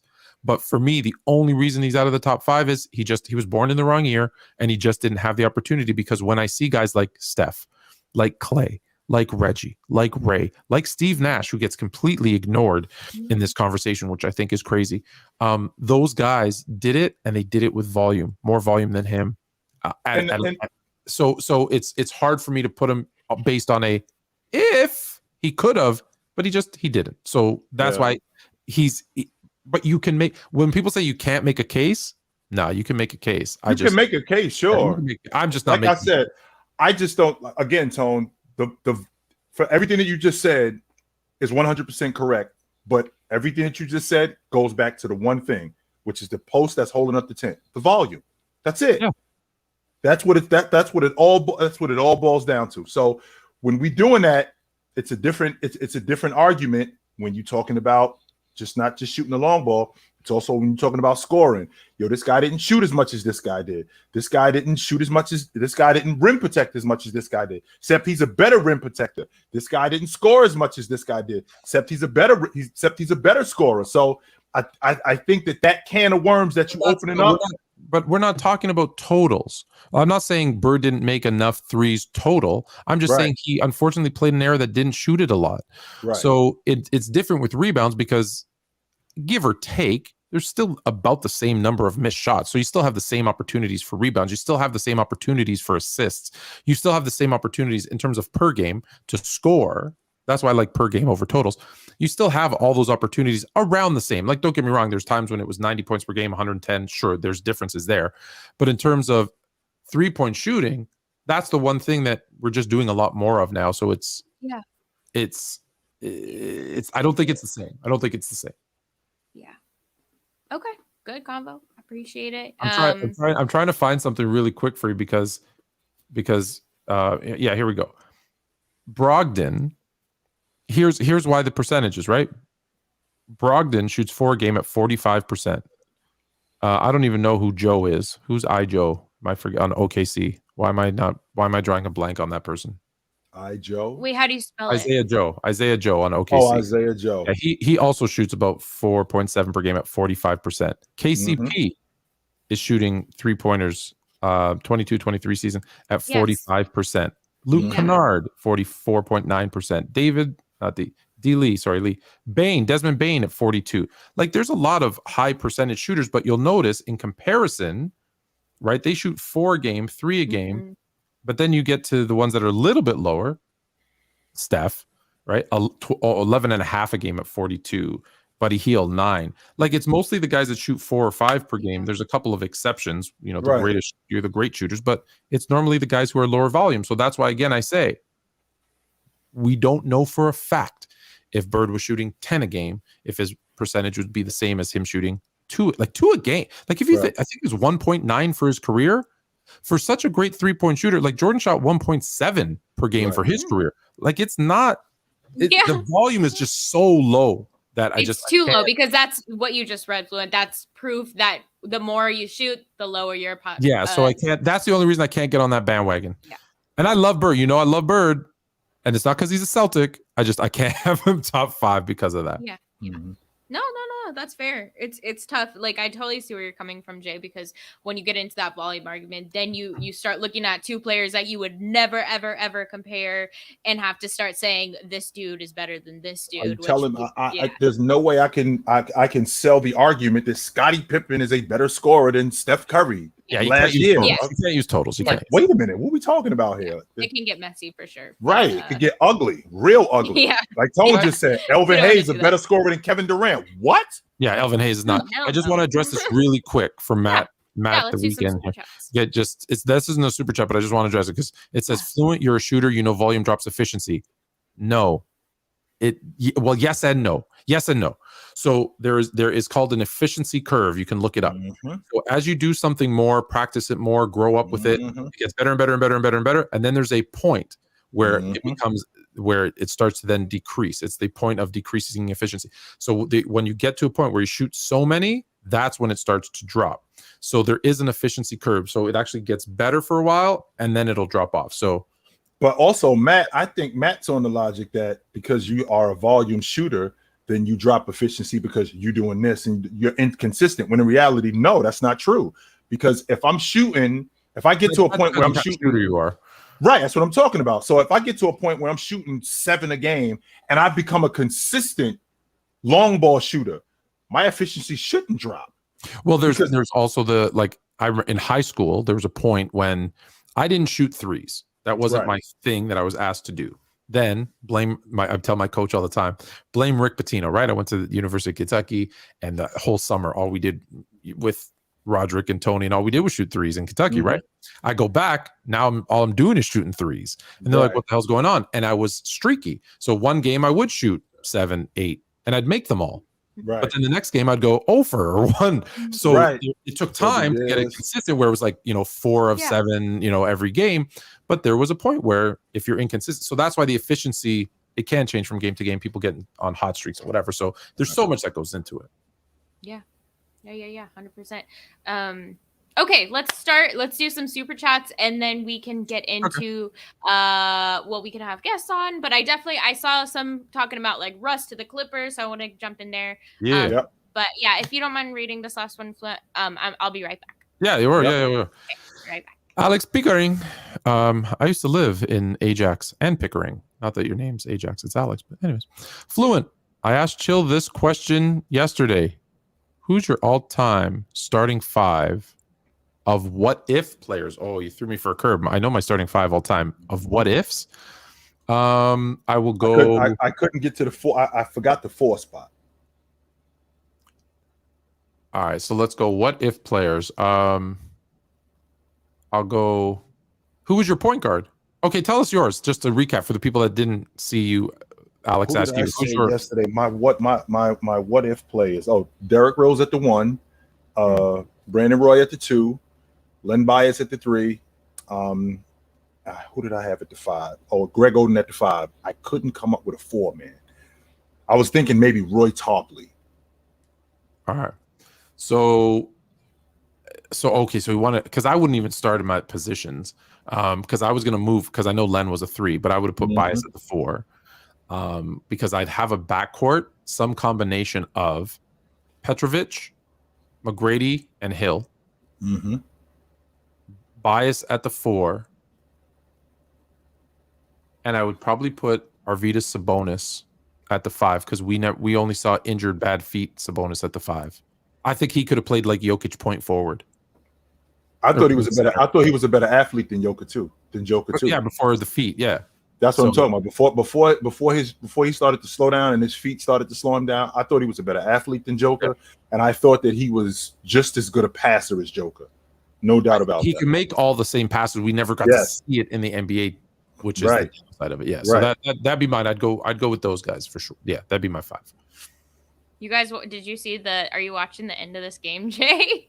This is awesome. So Sixers and Grizzlies are playing. Sixers just pulled ahead, and they're about to go. It's about to go down. I really like the Sixers. Oh, you don't? I do. I really like the Sixers this year. I do. I don't think that. Do you think they're contenders for sure? Like when it comes to like the Bucks, Celtics, like are they number 3 to you? What about Miami now? They're my dark horse to go to win the NBA final. I love that. You know, when I don't, the one that I don't tell anybody, I keep it secret. Like when the mic's off, I'm like, I like the Sixers to win the whole damn thing, and Embiid to shock the world and be the MVP. There's the difference right there. There's the difference right there. And if that's going on, like you just said, that's only happening because what I've said to you in the past, the Philadelphia 76ers, James Harden, Tobias Harris, Maxey, all of those guys have said to Joel Embiid, big fella, we going as far as you take us. Yeah. They're finally rallying and that means that he's taking them there. If the Philadelphia 76ers, Tone, are your dark horse and they're in the NBA Finals, that means that Joel Embiid is having an Olajuwon type of postseason and he's dominating like that. Yeah. Shaq, something like that. Can you guys imagine? I just feel like he's got to realize that if he doesn't flick that switch and just like go beast mode, like he will forever be thought of as this incredibly talented soft center that folded up when it mattered most, you know, that let the Raptors make him cry, that made them hold him to 0 points in a game. Like that happened. That makes me nuts to even think about that. This is his time. He has to do it now. He really does. And can you imagine a Denver? Can you imagine a Denver Sixers finals where it's just like a matchup between Jokic and Embiid? To be honest, I think Joel is better one-on-one. I think Joel has so much unlocked potential that like he could use. And he hopefully will use, but if he wastes his career and is just the guy behind Jokic during this era, I can't handle that. He's too good. Am I hearing this correctly, Toad? This dude had a game in the playoffs where he had 0 points. Is that what I'm understanding? Was it in the playoffs? No, it was November. It was November, so it wasn't in the playoffs. It was after. But even still, I'm trying to imagine Olajuwon having no points. Like when you think of 0 point games, you think of that everyone knows that Tony Snell game, right? Where he went 0 0 0 0 0 0 0 and no 20 points, no rebounds, no assists, no blocks, no steals, nothing. Yeah. There was, and then the Joel Embiid game, which is the most ridiculous one. You're like, how the hell did he score 0 points? Yeah. Right? Dennis Rodman, I believe, has the record for the most 0 point games, like with significant minutes. I think I have it here. Hold on, he's had 0 games. He's had 0 games, like 18 boards and like stuff like that. Yeah. Like that's what I'm saying. Like in Charlotte, I knew I had it somewhere. December 1st, 1993. Dennis Rodman played 44 minutes. Goes 0 points. 44 minutes. He goes 0 for 5 from the field. Okay. but grabs 28 boards. There you go. See, When he'll you make look at like, I'm good. there you go. I'm straight with that. When you I'm think good of with Tony that. Snell, when you think of Tony Snell, you're like, oh, dude, he played 28 minutes and 0.0 rebounds, 0 assists, 0 blocks, He's 0 just out here, steals. Tone. That's it. Yeah. He's just out here. getting That's it. cardio. He's just getting cardio. That's it. He's just out here. He's not doing anything. Nothing. PJ Washington also had a 0-point game where he played 44 minutes, but he grabbed 12 boards. Do you know who else had a 0-point game that will blow your mind? Who had a 0-point playing game? currently? What's the most incredible? What would be the most incredible player offensively that you would not believe had a 0-point game and played the full game? Jabbar. MJ never had one. Yeah. Jabbar never had one. Bob Pettit. Not Bob Pettit. Played the full game, so not like got thrown out in the first minute. Like played a full game. Bill Russell, no points. Nope. Wilt Chamberlain. 0 points. 0 to 100. 14 rebounds. Now it was at the tail end of his career. It was in 73, right? It was 73. Wow. 0 points. A guy who scored 100. 0 across the board. 0. No, he had 14 rebounds. Okay. But when I saw that, I was like, that is insane. I was like, there's no way Wilt wouldn't like one dunk, something. Yeah.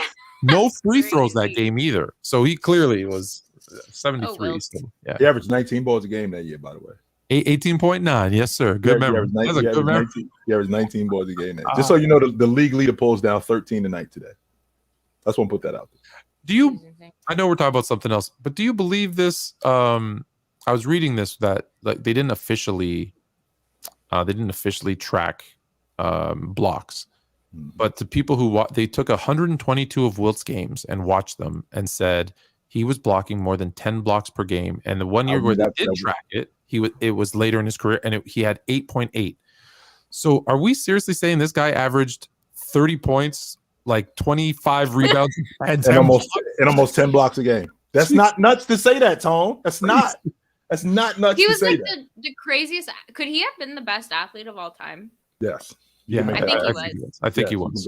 How tall was Wilt again? 7'1". A bit of it. Yeah. And athletic and strong. Like he wasn't just like some scrawny guy. Like he was a big dude. Shaq was strong. Wilt, once again, Arnold Schwarzenegger said, quote, I watched Wilt bench press 550 pounds. I don't believe I saw him do that. I believe everything. I don't believe none of it because first of all, Tone doesn't believe any of it because he don't even think Wilt Chamberlain exists. Like, listen, I come from a world where we created Greek mythology. We made up these gods. Yeah, it sounds awfully familiar. This dude sounds like he could do more. So I was watching. It's plenty of times I've had conversations with people that are telling me like, why was this dude playing basketball? Why didn't he have a cape and a mask on? And why was he saving the world? What are we doing? Oh, because you know what he was doing when he wasn't playing basketball. We know what was going on there. We didn't have time. But no, it was just when you see those numbers, they're so hard to believe. And here's a guy who I believe he excelled in, was it volleyball or lacrosse? Like there's some other sport that he played. Pro volleyball, beach volleyball. Pro volleyball, high jumper. Yeah, beach volleyball. It's crazy. All right, shall we get through our super chats? I'm sorry. Yes, absolutely. You're right. I don't know how many we got, but we got a lot. Drink. Oh, go ahead. You want me to read? No. I'm used to being thrown in as host because everybody has bad internet on Player's Choice now. Yes, go ahead. Okay, drink more water. Giannis and Curry not playing hurt the game when it comes to AllStar. Agreed. I do think that might have had something to do with it. There's too many stars in the NBA that if one or two are missing, like, come on. Feels like there's a hole. And I also don't think that those two guys not playing doesn't take away from these guys not being competitive. Like if Curry ain't playing, that doesn't negate me not competing in the game. There weren't playing well either. Like I was excited to like Shea, Dame, these dudes, but it was like nobody had it in them to play. So, okay, Huncho, thank you for your super chat. Chill. Them Shaq and Kobe are grateful they didn't see the Bucks in the finals for real. They would have smoked the Bucks in the finals. I'm not saying that they would have beat the Bucks. They would have smoked the Bucks. Just like they did Philadelphia, they would have ran right past Milwaukee in 4 or 5 games. Once again, I'm saying it for the people in the cheap seats. He's talking about that 2001 freight train of a team with no brakes. against the Milwaukee Bucks in the finals, they would have smoked them dudes. No, I'm trying. Am I forgetting the Bucks? Am I forgetting? With Ray Allen and Sam Cassell and Glenn Big Dog Robinson, the Lakers would have smoked them. Someone else I'm forgetting is what I'm No, asking. you're not. Irvin Johnson. He No. must be a Bucks fan. No, the Lakers would have smoked them dudes. Bucks fan. Yeah. No question about it. The Lakers would have destroyed them. The Lakers would have beat the Eastern All-Stars that year. Get out of here, man. No, they would have destroyed them. That's crazy. Okay, next. Jackson Williams, if you were a GM, how would you fix the Charlotte Hornets? Well, we actually have a GM in the house. Fluent, go ahead. I would make Jordan sell the team. Is Jordan the problem?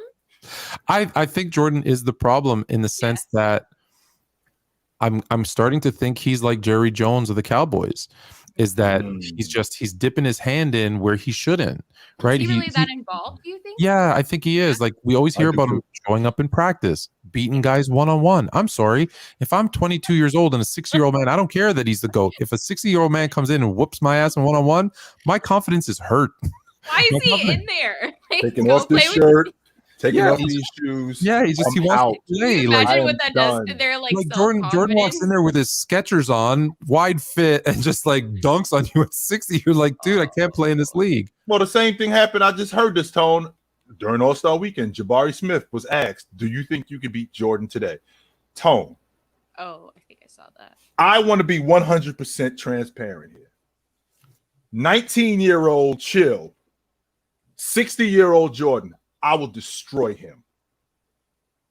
Jordan today, 60-year-old Michael. Have you seen Jordan? I think he takes you.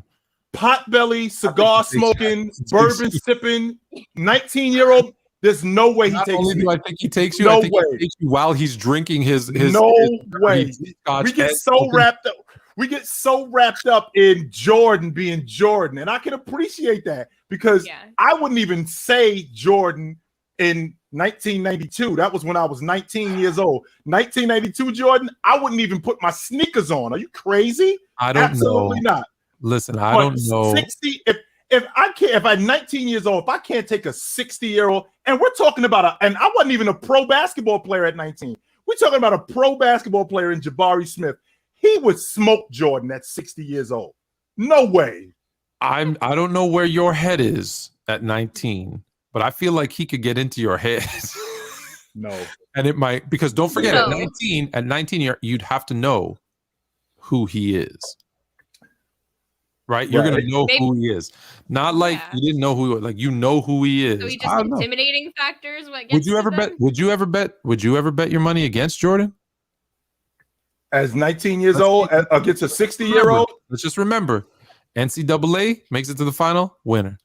Yep. 2 times Olympics, makes it to the gold medal game, winner. Mm-hmm. Yep. 6 times makes it to the NBA final, winner. Yep. Like, the dude just don't lose. So I'm putting my money on the 19-year-old kid against a 60-year-old Jay. I am. I'm taking Jay with the whiskey and cigar. No way.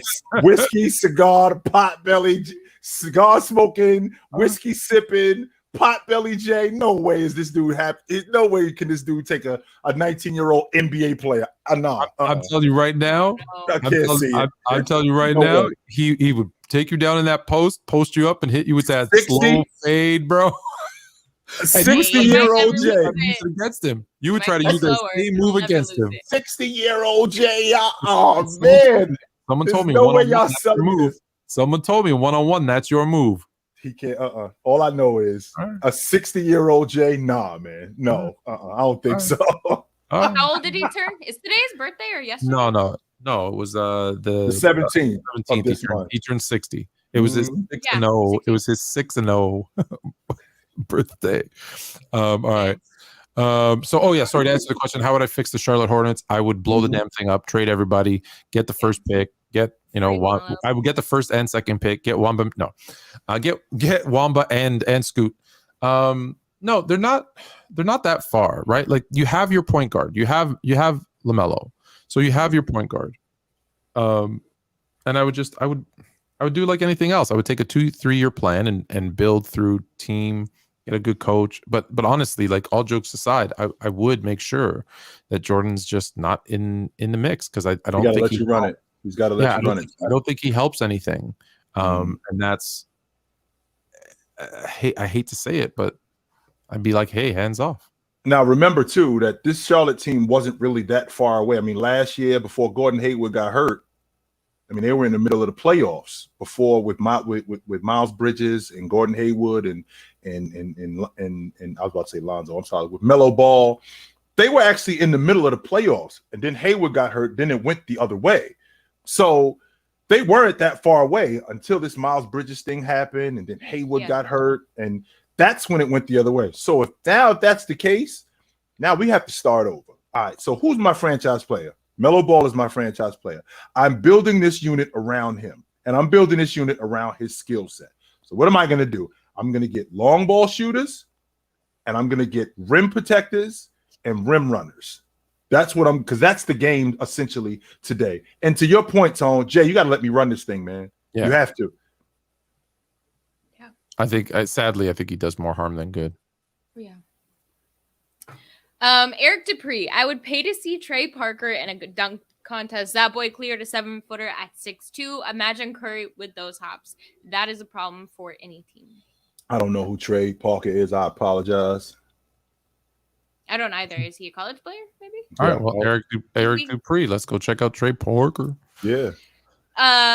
Reggie Reg, love the show. Hey, Chill. I got a 10-question quiz today. Got 4 correct, but missed the other 6. Using your criteria, wouldn't I be the goat of tests? This dude is the goofiest dude that comes on here. He is. He one of the goofiest dudes that come on here. And the only reason why y'all entertain his goofy ass logic is because he pays y'all. That's it. He's so goofy. I got no love for this dude. None whatsoever. Thanks for the super chat. And yes, I got no love for this dude. He's goofy. Oh, Reggie Reg. Goofy ass dude. Angie, another super chat. Thank you. Yes, Chill, just the individual events. Having the sitting on a throne with the crown on their heads with the title reigning champ, George Gervin style. Mm-hmm. I think that maybe is in relation to her first super chat about the hanging the posters. Oh, okay. Mm-hmm. We're talking about the dunk contest. Yeah. And winning it. So. And every time they play in that arena, they have to have a throne for them on the visitors' bench to sit on. I love it. I love it. Like that big Papa, the big gold one with the red velvet. I love it. I love it. With a lion over the something like that. That'd be dope. I love it. I'm in on that one. Is this a different one? Oh, here we go. Angie had back-to-back. There we go. With this generation's love of fashion, how popular would a cat like Walt Frazier be in today's game? He's the drip father. That's exactly what he would be today. Like that would be his. That could be his nickname right there. He would be the drip. Love that. He would be the. He wouldn't be. I don't know if drip father because he wouldn't be old. If he was playing in today's game, he would be drip something. I like that because Walt was so clean. Oh man, yes, he would be something like that, Angie. No doubt about it. I bet you there are players today that could look at old Walt Frazier outfits, put them on, and still look clean. Like you wouldn't know it was from the 70s. Maybe fix some of the bell bottoms a little bit, but yeah, Google some up. He's if you want to dress, that's the dude. That's the dude. If you're gonna mimic someone, okay, okay. Jeremiah Smith, yo, Fluent and Chill. Dub had me losing my mind saying CP3 is better all time than Dirk. Please tell me y'all got Dirk. Is CP3 even over Carl or Chuck?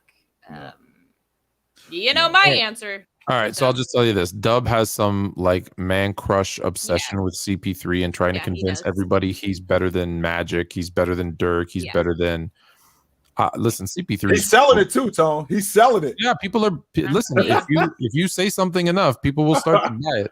He's selling it. Listen, people paid really good money for a pet rock, so people will pay for anything. Go look up the pet rock. How much money they made selling the pet rock? I'm actually gonna don't steal this idea because I'm putting it out there right now. I'm gonna have a box. Just a box, and you buy it for $49.99 at I don't know if Toys R Us still exists. You can order it on Amazon. All right, go order it on Amazon. It's an empty box. It's my invisible friend, and I'm see how much money I can make. Market it right, and people will buy it. See how much money I can make with my invisible friend. Mm-hmm. I just thought of that. That might be $1 million idea. Nobody damn well. If I see that on the shelves in 6 months, I'm gonna kill somebody. You might have to go patent that real quick, Tone. Yes, hold on. Get on that. Um, I know a guy that does patents. So, so no, that's ridiculous. CP3 just made it into the top 10 point guard conversation a couple of years ago. So I don't know how you're having him in. No, it's not. Didn't he?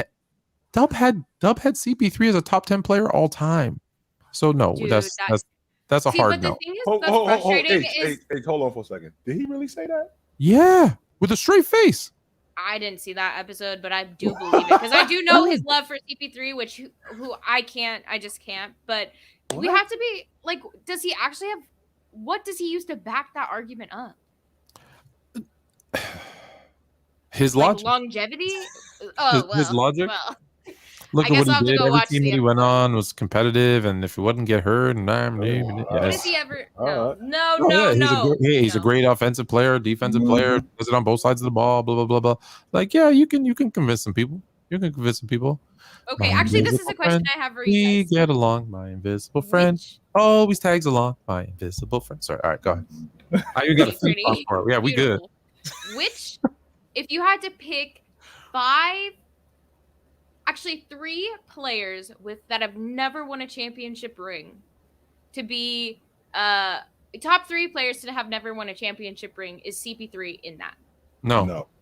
Who are they for you guys? Elgin Baylor, Allen Iverson, Malone. There we go. Moving on. Did we agree? Is that this? You got the same three? I got Stockton actually, but you got Malone, Stockton. but Iverson's fine. So CP3 is not on that list. So therefore, he will never be in the top 10. Or you could put Barkley. You could put Barkley in that list. Yeah. Exactly. So there's no way Ewing he's in ever that going list. into the top 10. Not even top 20 for me. All right. Yeah, on. he's not even top 5 of guys without a ring. No, that's what I'm saying. So to put him there is just nah. But thanks for the super chat, Jeremiah. John, Dirk over Bird. Bird. Yeah, Bird for me. I think he's saying Dirk over Bird. No. Are we He is, disagreeing but with we're all him? disagreeing. I I disagree. am. Can I show you guys speaking of Dirk, or speaking of Bird, excuse me, can I show you guys the worst top 10 list you've ever seen real quick? Let's see it. Yeah. Wait, whose is it? Is it Dubs? Just some random. Oh, okay. But it's definitely worth it. Mm-hmm. Oh. Okay. Ooh. Kevin Durant won. KD. Bird. This is top 10 small forwards of all time. Oh, okay. Durant, That changes. Bird, Pippen. Does it change it? Let me read it to you. Durant at 1, top small forwards of all time. Durant, Bird, Pippen, Kawhi, Dr. J, LeBron, Havlicek, Elgin Baylor, Dominique Wilkins, Carmelo Anthony. Tone, like when we do the top 10, or you got your top 3 all time, those top 3 are interchangeable. The top 3 are not interchangeable with small forwards, with James, with James, Bird and Durant. Those are not interchangeable. No, they're not. No, they're not. All right, we're gonna do a couple more super chats, and then I got a special surprise for you guys. Double P, thank you for the super chat. Where do the 85-86 Celtics rank all time amongst the best teams in NBA history? I say that they are top 5 lock and can be argued to number 1. I think they are the most balanced team ever. Rank them 3 or 4. So, the 67 Warriors, the 72 Lakers. Yeah. Let's see, the 87 Celtics.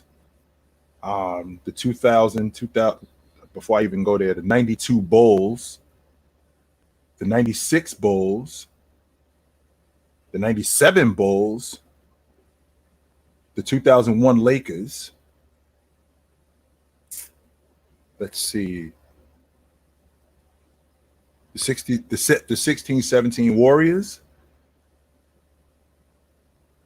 That's probably the 13-14 Spurs. I'll say this about just quickly, because you're going to probably go on forever picking who's better than them. The 85-86 Celtics were the best team to that point. maybe in the history of basketball. Yeah, that's what we were just talking about. Wasn't this a specific year, or were you saying 80? No, this was the year. Yeah, we already talked about they've probably fallen out of the top 10 since. There have been so many great teams since that. But at that point in time, they were the best. They were awesome. They had 5 Hall of Famers. They were awesome, no doubt about it. They've dropped out since. Yeah. All right. Let me give you 3 more super chats and then your special gift. Okay. Let's go. Oh, my bad. That's a new one. That's a new one. Double P, thank you. I always defend the older guys, but are we sure the league was actually more physical back then? I think it's overblown to me. It seems like fights are being mistaken for physicality in the pre-90s NBA. Well, there's a reason why there were fights. The reason why there were fights was because guys were getting pushed around, and they weren't trying to hear getting pushed around anymore. That's why. They weren't just fighting because guys were saying something slick to them. Like, you got a guy hand checking you and basically guiding you to the baseline, and you can't really do anything, and you're trying to get this guy off you, and this guy's roughing you up. Eventually something's going to happen. So I think the physicality back then was I don't think it was overblown. I think it was absolutely there, no question. There's very like specific things that the NBA did at certain times. So, like, not to get too far into it, but in 1979-80, I believe, was the lowest viewed NBA finals. In the history of the NBA, it ranks number 2 as the lowest, only second to the 03 finals, which was the lowest. The reason that final was so low in terms of viewership is because the 70s, you thought that there was a fight could break out at any moment. Because it was physical. They got away. There was no flagrant fouls. You could pretty much do anything, and as an athlete, you had to defend yourself, defend your team. Fast forward to 1990. The game has grown in popularity thanks in most part to Larry Bird and Magic Johnson, but also, Olajuwon, Barkley, Jordan, etc. There's a bunch of stars. Dr. J had obviously helped as well, but we know it was that Celtics Laker rivalry, Bird versus Magic, like that. They really promoted that in the 80s. So come 1989-90, NBC comes to the NBA and says, hey, you've been making $1.5 million a year from CBS, who was putting your shows on tape delay, by the way. Why was it on tape delay? Well, 1, because they were scared a fight was going to break out at any time and they couldn't have that on TV. And 2, because shows that CBS had, like Dallas, I'm trying to think of the other shows. Dukes of Hazzard were all getting more better viewers than the NBA. So why would you take the Dukes of Hazzard off the air and put on an NBA game when more people are watching reruns of the Dukes of Hazzard? Right. So now it gains in popularity. Now people are starting to watch. So they say, hey, NBC says, hey, we want the NBA. Here's $600 million. Well, that's 600 million reasons to change some rules. So they implement the flagrant foul rule to say, hey, guys, we want you to be physical, but not too much. We got to chill out on that. Fast forward to the 2000s, 03, 04. Well, the 2000s, we know, were the slowest paced games ever. It was all defense. Yeah. And they're like, hey, we need to do some things to boost up the offense. So they change a bunch of rules and get NBC says 1.6 billion. And ABC, ESPN goes, no, we'll give you 2.4 billion. But we need to make sure that this is what people want to watch, which is offense. So they make the change. It's for the betterment of the game. I'm sorry, I don't want to see clutching and grabbing and punching, and that's not better basketball. But to deny that it existed is just it's not true. It existed, yes, but for those that romanticize and say it was better, it was not better basketball, but it was more physical. Yes, Bob, Daisy Duke from the Dukes of Hazzard. Yes, sir. The Hulk was on CBS too, and the Incredible Hulk. That was it. Yes, it was the Incredible Hulk. That was actually the lineup: Dukes of Hazzard's Incredible Hulk and Dallas. You're not beating that with an NBA game. Never happening. So yeah. Rob, can you legit name 10 shooters all time better than Dame? He gets no respect as an all-time shooter. Facts. Yes, he does. He gets plenty of respect as an all-time shooter. I can't name 10 shooters better than Dame. I can't. Who's better at the long ball, like the logo 3, kind of half court 3? Dame or Curry? Half court? Curry. Yeah. I think, well, again, it comes down to like volume, but like in clutch, I think it's going to be Dame. But if you're hoping to win, yeah, I guess with volume and stuff. To be honest with you, H, I don't think this is a question because as good as Dame is off the bounce, as good as Dame is coming off screens, I don't think he's close to Curry. I'm not, when I say as good as Dame is as a shooter, and Dame is he's definitely in the conversation. He's elite. He was not Steph Curry good as a long ball shooter. He was not. Mm-mm. Yeah, Steph all time, but Dame second, I would say. Mm-hmm. Okay, Angie, again, thank you so much. Chill. You picked Westbrook over Rose, but comparing their MVP seasons, Rose's production resulted in almost 20 more wins for his team and a #1 seed, and he was just getting warmed up. And then he broke down. That was the difference right there. Yeah. That was the problem. And I had no all time, or whose MVP season was better? What Angie did was Angie gave me a start bench cut, and she gave me Russ. She gave me Russ. She gave me Irv, and she gave me Derrick Rose. And I had to start bench cut one of those. I had to start bench cut those three guys, and I ended up picking Westbrook. One of the main reasons why I picked Westbrook because I ain't see the best version of Derrick Rose. I don't think was a better version of Russell Westbrook. Even though with the numbers that she just gave me, like he was more productive, and I think they won 60. I think they won 61 games, 62 games that year. But Russell Westbrook with his crew, I mean, he took, and I'm going to say this again for the people in the cheap seats. It was him, Victor Oladipo, Roberson, Jeremy Grant, and Steven Adams in the Western Conference. He took that team to the playoffs, to a 6th seed, by the way. And he led the league in scoring that year. And okay, Russ isn't very efficient in terms of a scorer, but he led the league in scoring. I think he led the league in assists that year too. And he averaged double-figure rebounds. And they ended up finishing a 6th seed with that crew, as opposed to Derrick Rose, who he had Carlos Boozer. He had Lou Aldang, right? He had who am I thinking about? Kurt Thomas. No, with the University of Florida. Defensive Player of the Year. Joakim Noah. That's what I'm thinking about. He had Joakim Noah. So he had a damn good team. And to be as efficient as he was, it was primarily due to that team that he was on. Russ averaging 11 assists with the crew that he had, that's pretty impressive. All right. Okay, last one, and then your special present, and then the rest of the super chats. Mm-hmm. Okay. David Hubble, thank you for your super chat. Can we not ignore the fact that 3-pointers in the 80s were rarely contested compared to today's game? Does that not factor in when we're talking about percentages? Love the show, by the way. I don't know if that's true. That they weren't. Show me the data, David. Yeah, I don't know. That's what I always say. Show me the data, because when you look at when I know that 1% today, 1% of 3-pointers are fouled on. And I look at how many feet they actually do this. You can go look it up. How many feet away people are when someone shoots a 3? They're actually probably the same, but I'm basing that on eye test. So if I agree with him. Show me. I actually agree with him. He's saying that they're more contested today than they were in the 80s. And I'm just saying, show me. We can't ignore the fact that 3-pointers in the 80s were rarely contested. I don't know if they were rarely contested. There's footage of Bird's actually being contested, which is crazy because he shot 2 a game. Absolutely. Dale Ellis. But at the same rate as you see now, only because we're more familiar with, obviously, people on the perimeter. You're saying there's not a bunch of wide open 3s right now?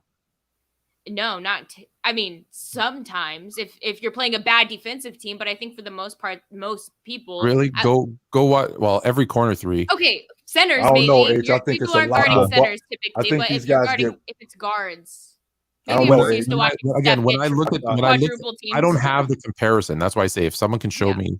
Prove me wrong. I'm okay I see a lot more butt naked looks today than I saw back then. I can tell you that. I look at like I said, the distance, because there's a thing that shows distance when people are shooting, and they seem to be like 3 to 5 feet away. So I feel like they're open. But again, that's feeling an eye test, which I know is not. Chris Mullin wasn't wide open all the time. Dale Ellis was not wide open. Craig Hodges was not wide open. Nah, that's not true. There was, but I think there's just the same. Like I think right. I don't think there's a big. Is there more contested 3s now than before? Maybe, but I don't think if there's a gap, I don't think it's big. I don't think it's big. All right, so here's your special treat. So Barstool Sports said this is the hottest song out there right now. Playmaker, where Hailey works, said this is the jam that we all need to get down to. I want to know your thoughts. Wearing these jeans, roll tide, go balls, SEC. Smoking, drinking, fighting, riding, races, trackers, hard as trading, southern bells, here right beside this damn good day when the fish are biting. Top of water, sinking bobbers. I get these looks from my. I don't think I'm allowed to show anymore because. Dude, I thought that was so embarrassing. So I'm putting you on. I'm putting you on the spot here. That's your company. Why do I? No, I'm not Barstool. We're not associated with Barstool. I will never. That was Playmaker. Because I'm looking at Oh, H. yeah. You know what she looks like right now? She looks like my daughter. Like whenever I do something, where she's like, I'm like, dude, no. Is that the worst song in the history of music? Yes or no? That song is garbage. Oh my god! Dude, that song is terrible. I don't know. Like, I don't know what she was thinking, but it's not even like, there's no substance to that. Are you even allowed to say "Go Vols" and "Roll Tide" in the same sentence in the SEC? No, you can't say that. What did she do? That's blasphemous. That's like being a Mets and a Yankees fan. Pick one. Yeah, you gotta chill with that. That could lead to some dangerous stuff. Yeah. J-Rock, you're right. J-Rock, you're right. I absolutely apologize. It is Black History Month. I'm just showing you how bad some music has gotten. That was garbage. Playmaker Hailey, you need to talk to your boys. All right. Back to the Super. I think I've ever seen H cringe like that. H was like, come on, man. Yeah. I get cringed out by a lot of things. That was my daughter's face. You just made my daughter's face. Real. That's what she looked like. Like whenever I do something wild, like they were looking for volunteers to come and like on pizza day to come out and hand out, to help. Yeah. And I was like, oh, I'll volunteer. And I said, I'll run up and down the hall saying, I love you, Raya. She's like, no. Please don't do that, Dad. That's do not face. Do that. I know I'm gonna get in so much trouble for playing that. JD's gonna be like, "What are you doing?" Yeah. I'm sorry, JD. All right, let's go back to this. Oh God. Okay, Melo Williams. Where's Kyle Korver ranked all time for you guys? Do you know? Right outside the top 5. Right out. He's talking about shooters. He's talking about long ball shooters. I got him right outside the top 5. Kyle Korver was one of the better three in terms of volume, in terms of clutch. He's definitely one of the best 3-point shooters of all time. No doubt about that. Hailey, is this true? I can harmonize. I'm not necessarily like your I don't like. I sing in the shower. There's a difference. Is it good? Yeah. That's another question. I would not have brought that up for this chat. Just what's coming next. Yeah, you just set yourself up for that one. All right. Walk right into it, H. Yeah. Okay, Zero just vibing. They took stats away from him as mage. Took stats away from who? That must have been from something we were talking about. I don't know. Maybe Wilt? From Wilt. Yeah, Wilt. From Wilt. Oh, yeah. Okay. I think they added stats. He thinks apparently thinks they added stats for him. Like when we were talking, yeah. Took him away. Excuse me. Took him away. Okay, Huncho, disrespecting the Bucks team is crazy. They would have just pushed it to 6. Not gonna lie. No, they would not have. They would have destroyed. The Lakers would have destroyed them. The only reason why that Philadelphia 76ers team won that first game is because the Lakers had 10 days off. They were rusty. Lakers had 10 days off. They proceeded to smoke Philadelphia in the next 4 games. Do I look Greek? You never know. I don't think so. You never know. Double P. Who would be the best opponent for Drake in a versus? At first, I thought Kanye West, but I think he destroys him. Drake? Maybe. Wait. There's maybe Lil Wayne would be more of a fair fight. Thoughts on this question? First of all, Drake. What? Second of all, Kanye is more of a like. Drake in a versus? Okay. I don't know what we're talking about when it comes to like his rhymes.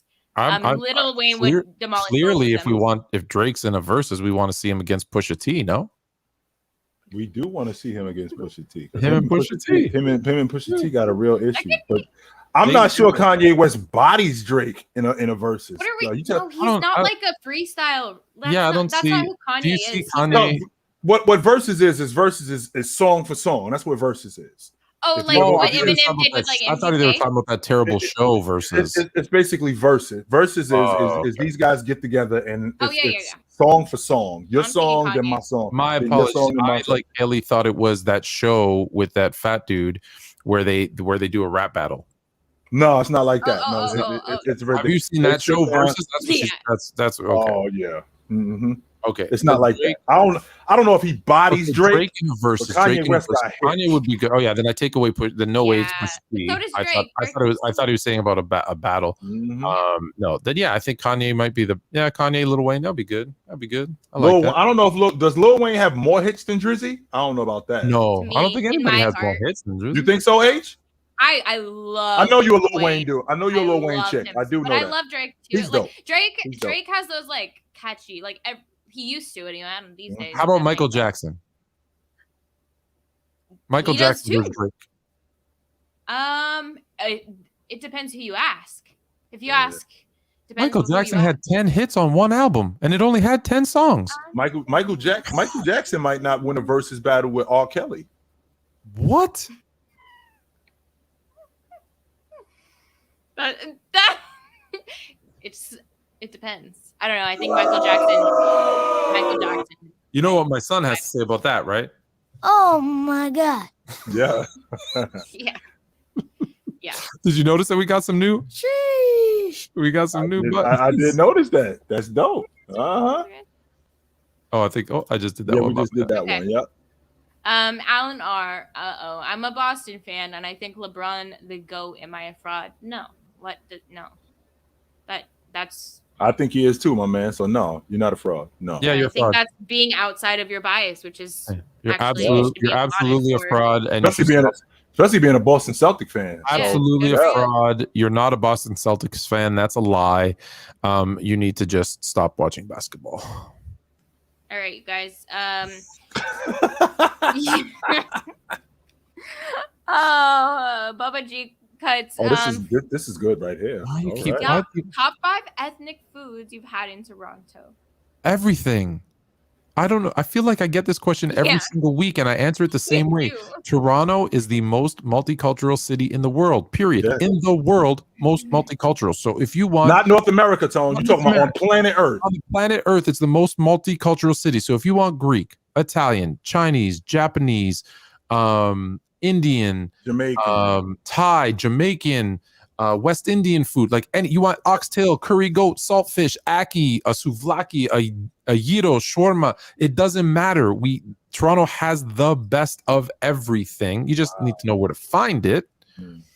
But listen, actually, now I'm kind of feeling I could go for some oxtail and rice and peas. Like, never mind. Okay. I'm not gonna lie. But now I'm fasting. I can't eat again until 11 a.m. So now, thank you very much, Bubba G Cuts. So everybody's saying it's Queens, not Toronto. Do you have stats to back it up? Say that again. Everybody's saying Queens has a more like diverse. Well, Queens, here, New York? Yeah. No. No.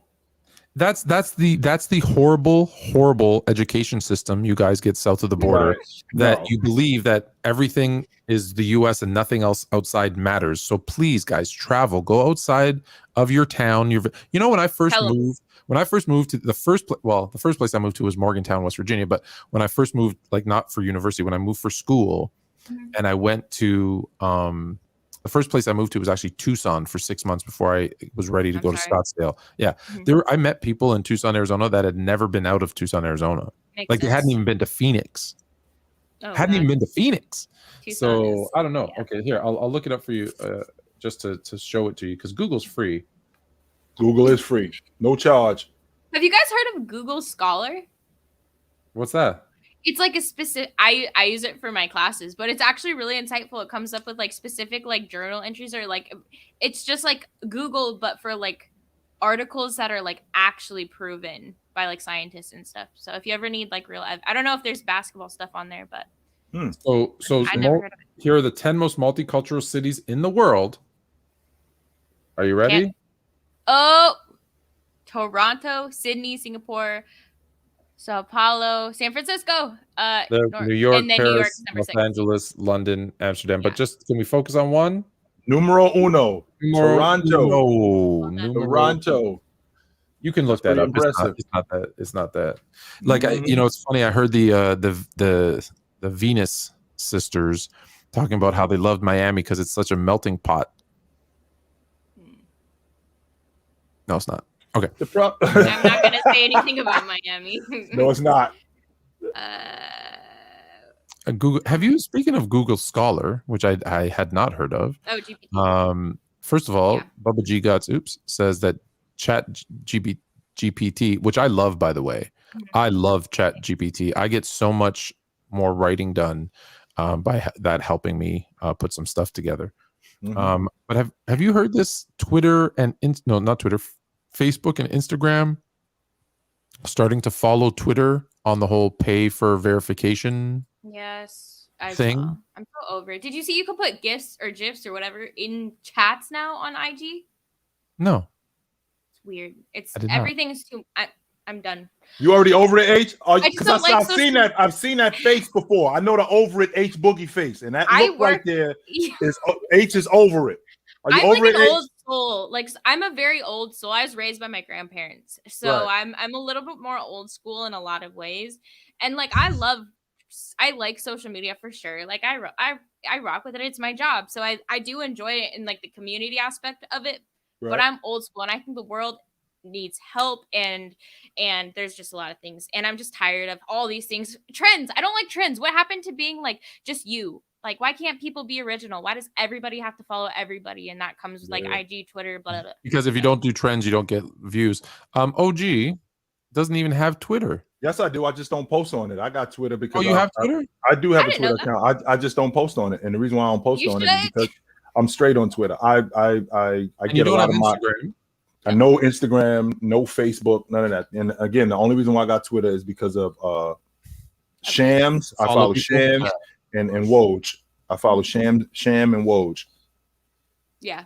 That's it. But I don't post on Twitter. No, I'm good. Do you know that Fluent and Chill have a page on Twitter? I did not know that. It ain't mine. What? Is it yours? No. I barely use Twitter. How do we get a page on Twitter? Dude, that's crazy. Check this out. If you go to Twitter, so NBA Twitter is scary. It's a scary, dark place. So if you go to Twitter and it really is, and look up, I don't know who this is. If you look up Fluent, hold on, and I know that it's old because it was maybe the first logo that I ever had for us. So they stole that first logo. It was bad too, but they even got 12 followers. They're based out of New York, by the way, USA. There it is, Fluent and Chill. Wow, good for them. Chilltown Hoops. What the heck? They even posted. Wow, interesting. Hopefully, it's all good news. It's a bunch of basketball stuff. Nothing's been posted since. If anybody knows anybody at Twitter, please let us know. Nothing's been posted since 07/06 2021. So, for whoever's holding that, you're not doing a good job. Get those numbers. That's weird. People are weird. So I think Jay, are you watching the Warriors game? I am watching it. Lakers have control of this game. Give me an honest opinion. How are my Dubs looking? Kind of whack. They're looking kind of whack right now. I want to go watch the rest of I'm going to go watch the game, but I just wonder. It's pretty rough. Mm-hmm. Okay. Looking kind of whack right now. We almost done though. We almost done. Yeah. Well, yeah. I mean, obviously, I'm not missing much. I missed the end of the game. Did the MVP? No, not the MVP. Did the this year's NBA champions? Did they win the game today? Oh yeah, they did. Look at that, 115-110 over the Pelicans. Who are you? The Toronto Raptors. Of course. Oh, Raptors. I didn't know. I didn't know if it was Lakers or Raptors. How are you gonna feel when the Lakers like spank them Warriors? Today doesn't matter to me. Nothing matters until Steph is back. But it's a matter of. Can I tell you guys my hot take? Let's hear it. Hotter than the Philadelphia 76ers in the final? Yeah, go ahead. No, nothing can be that hot. But I do think Steph's injury is a lot worse than they're letting on, and I do think that. Yeah, I do, and I'll tell you why. Career ending? No, maybe career altering. I hope not, though. I'm not going to believe that. I have to stay positive. But I do think if you noticed all the players that were getting bought in the buyout market, right? A lot went on the last few days. Some great moves, some whatever moves, but it was going on. It's been radio silence from Bob Myers. I'm hearing absolutely nothing regarding GP2, regarding the buyout market, regarding Steph. Like nothing is coming out. And I have a feeling that everything is going to be on hold. Why would they pour money into some new guys or whatever if Steph is not going to come back healthy and be ready for a playoff stretch? So that's my thinking. I think he might be hurt. Yeah. This might be worse than what we think it is. I do think that. I hope not. That breaks my heart. But I just think that they might be calling this season like, we did our best. What we got to remember, too, when we talking about Steph Curry is within a month, he's going to be 35 years old. I had him playing at this level for 2 more years. Next season and the season after that, and then I think he's over as an elite player. I think he segues into that Ray Allen type of role. Right. But then I hear people telling me that Steph's going to play at this level for 5 more years. I'm thinking to myself, what the hell am I thinking? Why am I even talking to these people? Because you clearly have no idea what you're talking about. To think that Steph Curry at 35 years old with the history of injury that he's had, and is he starting to break down? I think we're seeing the beginning of the end of Steph Curry, but I still think he's elite. I don't think he's over yet. Yeah. Of the great players, of the older great players that are still in the league. Excuse me. Thank you. I had to sneeze. Sorry. Thank you. Bless you. Appreciate it. Thank you. I like the Seinfeld one, by the way, in case you're all wondering. If you haven't seen that episode, go look it up. What they say instead of Gesundheit. Oh yeah. Who is in the NBA the longest? LeBron, Steph, KD, or another old star that's still haggling around? So who's going to be around the longest? Who's going to be around the longest? Like from here on out, or like for the Who's the last one? Okay. Maybe I'll say it a different way. No, I'll say it a different way. Who's the last to retire? Steph, KD, LeBron. Am I forgetting someone? Chris Paul, but he's almost gone anyway. No, I'm talking about stars, not.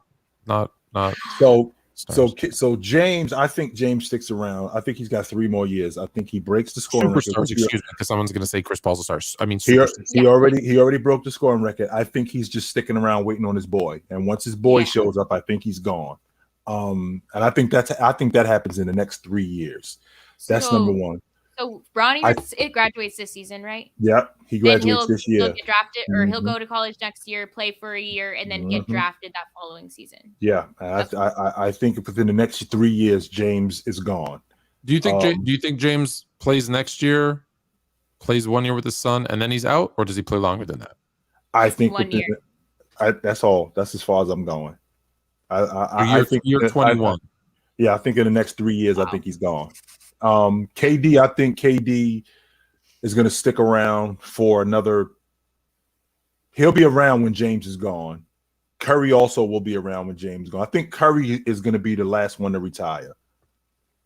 You think Curry will be the last one to retire? I think he's going to be and the reason why I think Curry's going to be the last one to retire is simply because Curry, what Curry can do, he could segue into just being a long ball shooter. And he can play another 2-3 more years as just that. And I think he could do that too. See, that's how I feel about Durant, because he doesn't need, like, Steph. The offense revolves around Steph. How would that work? No. Steph would have to become, like he said, more like the Ray Allen, where he's just a spot up shooter. But I feel like the strength of Steph isn't necessarily, obviously it's a shooting, but it's how he gets open. Whereas with KD, he doesn't have to move much. He can literally shoot over almost everybody. So I just think he's actually the guy that might become that Ray Allen, that's the term that we're using, where he can just spot up and knock down threes. And I think the one thing I know, and I'm not saying this isn't true for LeBron and Steph, but the one thing I know about KD is that he loves playing basketball. Like when they're not, when the season's over, when there's not, he's out playing basketball. He's always going looking for places to play. Like that's his. It's that, like, that's his thing, and fighting with trolls on Twitter. Like those are his things. That's his jam. So I just feel like LeBron has a mission to play with his son. Now some say both sons. I don't think he's going to stick around long enough. No way. Well, no. I don't think he could play with his son, and we could already see it. Like, I'm sorry, I know that he's putting up numbers. I don't know. I feel like he's just waiting out. Like, he got the scoring title. Now it's like, okay, let me get my son here, and then I'm out. Like, I feel like he's there. Yeah. Steph, I think injuries, unfortunately, if this is worse than expected, might be the thing that he's like, I want to be able to walk, right? If we've learned anything with guys who stay on too long, is the injuries go on up. And now they can't. Yeah, they can't get up. Yeah. Whereas I think KD, I think is the least athletic of the bunch, so he needs the athleticism the least, and he loves basketball. Again, I'm not knocking Curry or LeBron. I think he loves playing basketball the most. Well, he doesn't have, not that it's wrong, but he doesn't have a girlfriend, or maybe he does, but he doesn't have like family or any, like, basketball is kind of his whole life, where like other dudes have given priority to family, right? Yeah. So Steph found a beautiful girl from Toronto and has lovely family. Make sure we mention that. Make sure we bring that part up. Yes, make sure we mention that part. But I think for that same reason, Tone, is why I don't think KD is going to stick around, because like you just said, KD loves to play. But in addition to me loving to play, I'm used to playing a certain way, and when I can't do what I used to be able to do, and I got to watch guys who asses I know I could kick, I can't do that anymore. I can't see KD sticking around just to be like a rotation guy or just a fourth or a fifth starter. I can't see KD doing that. All right. Well, we stuck around long enough to get one more super chat. Sweet. Andy Card, thank you again. I think the 2014 Spurs run is very underrated. A team led by old guys with a supporting cast of players from different countries playing as an effective unit to a championship, the beautiful game. I don't know who underrates it. Tone and I have had this conversation more than once, more than twice. I think it was the most beautiful basketball that I've ever seen in my life, watching them mop the floor with Miami in the NBA Finals. I think that if they would have played Miami 10 times, they would have beat them 9. It was the best basketball that I've ever saw. The movement of that Spurs team, and when I say the movement of the ball and themselves, it was just, they were so in sync with each other. Yeah, it was absolutely beautiful. It was beautiful.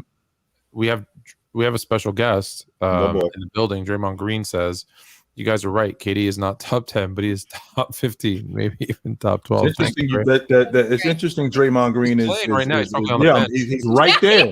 He's right there. He's right there. He's watching Fluent and Chill. Well, what's up, brother? We get the best of the best. Do you want me to play the song again, or do we want to? No. We don't want to scare him off. No, don't do that. I just want you to know I played that song. And I had one eye on how many people were watching us live on the stream, and it literally dropped like 50 people. It's just, it makes my ears bleed. Seriously, I can't. Thanks, Draymond. He said, "Hey, man, I love you guys." Yeah, appreciate you, Dre. All right, you guys. Well, do we have any more super chats? No, we as the W hosts that you are, through all the super chats. I do it on the panel. Yeah, the panel can get chaotic. But yeah, it was a really good show. We got to kind of cover all the hot topics, and now NBA is finally starting. We had a little slow spell there for a second. So let's see what happens. The second half of the season should be great. We love you all. Appreciate you all for your insights, and and we'll see you next send Thursday. your ideas for other shows. Send like drafts or whatever it is that you want to see. We listen. Yes. Yeah. Actually, our homework for you guys, go drop under this video. First of all, definitely like it, of course, because we're trying to get it out there for other people. But go drop either start bench cut for us. It could be food, music, players, or drop a draft idea you would like us to do, and we'll read those this week, and we'll do it next week. Word is born. Alrighty, Jake. Take it light, but take it.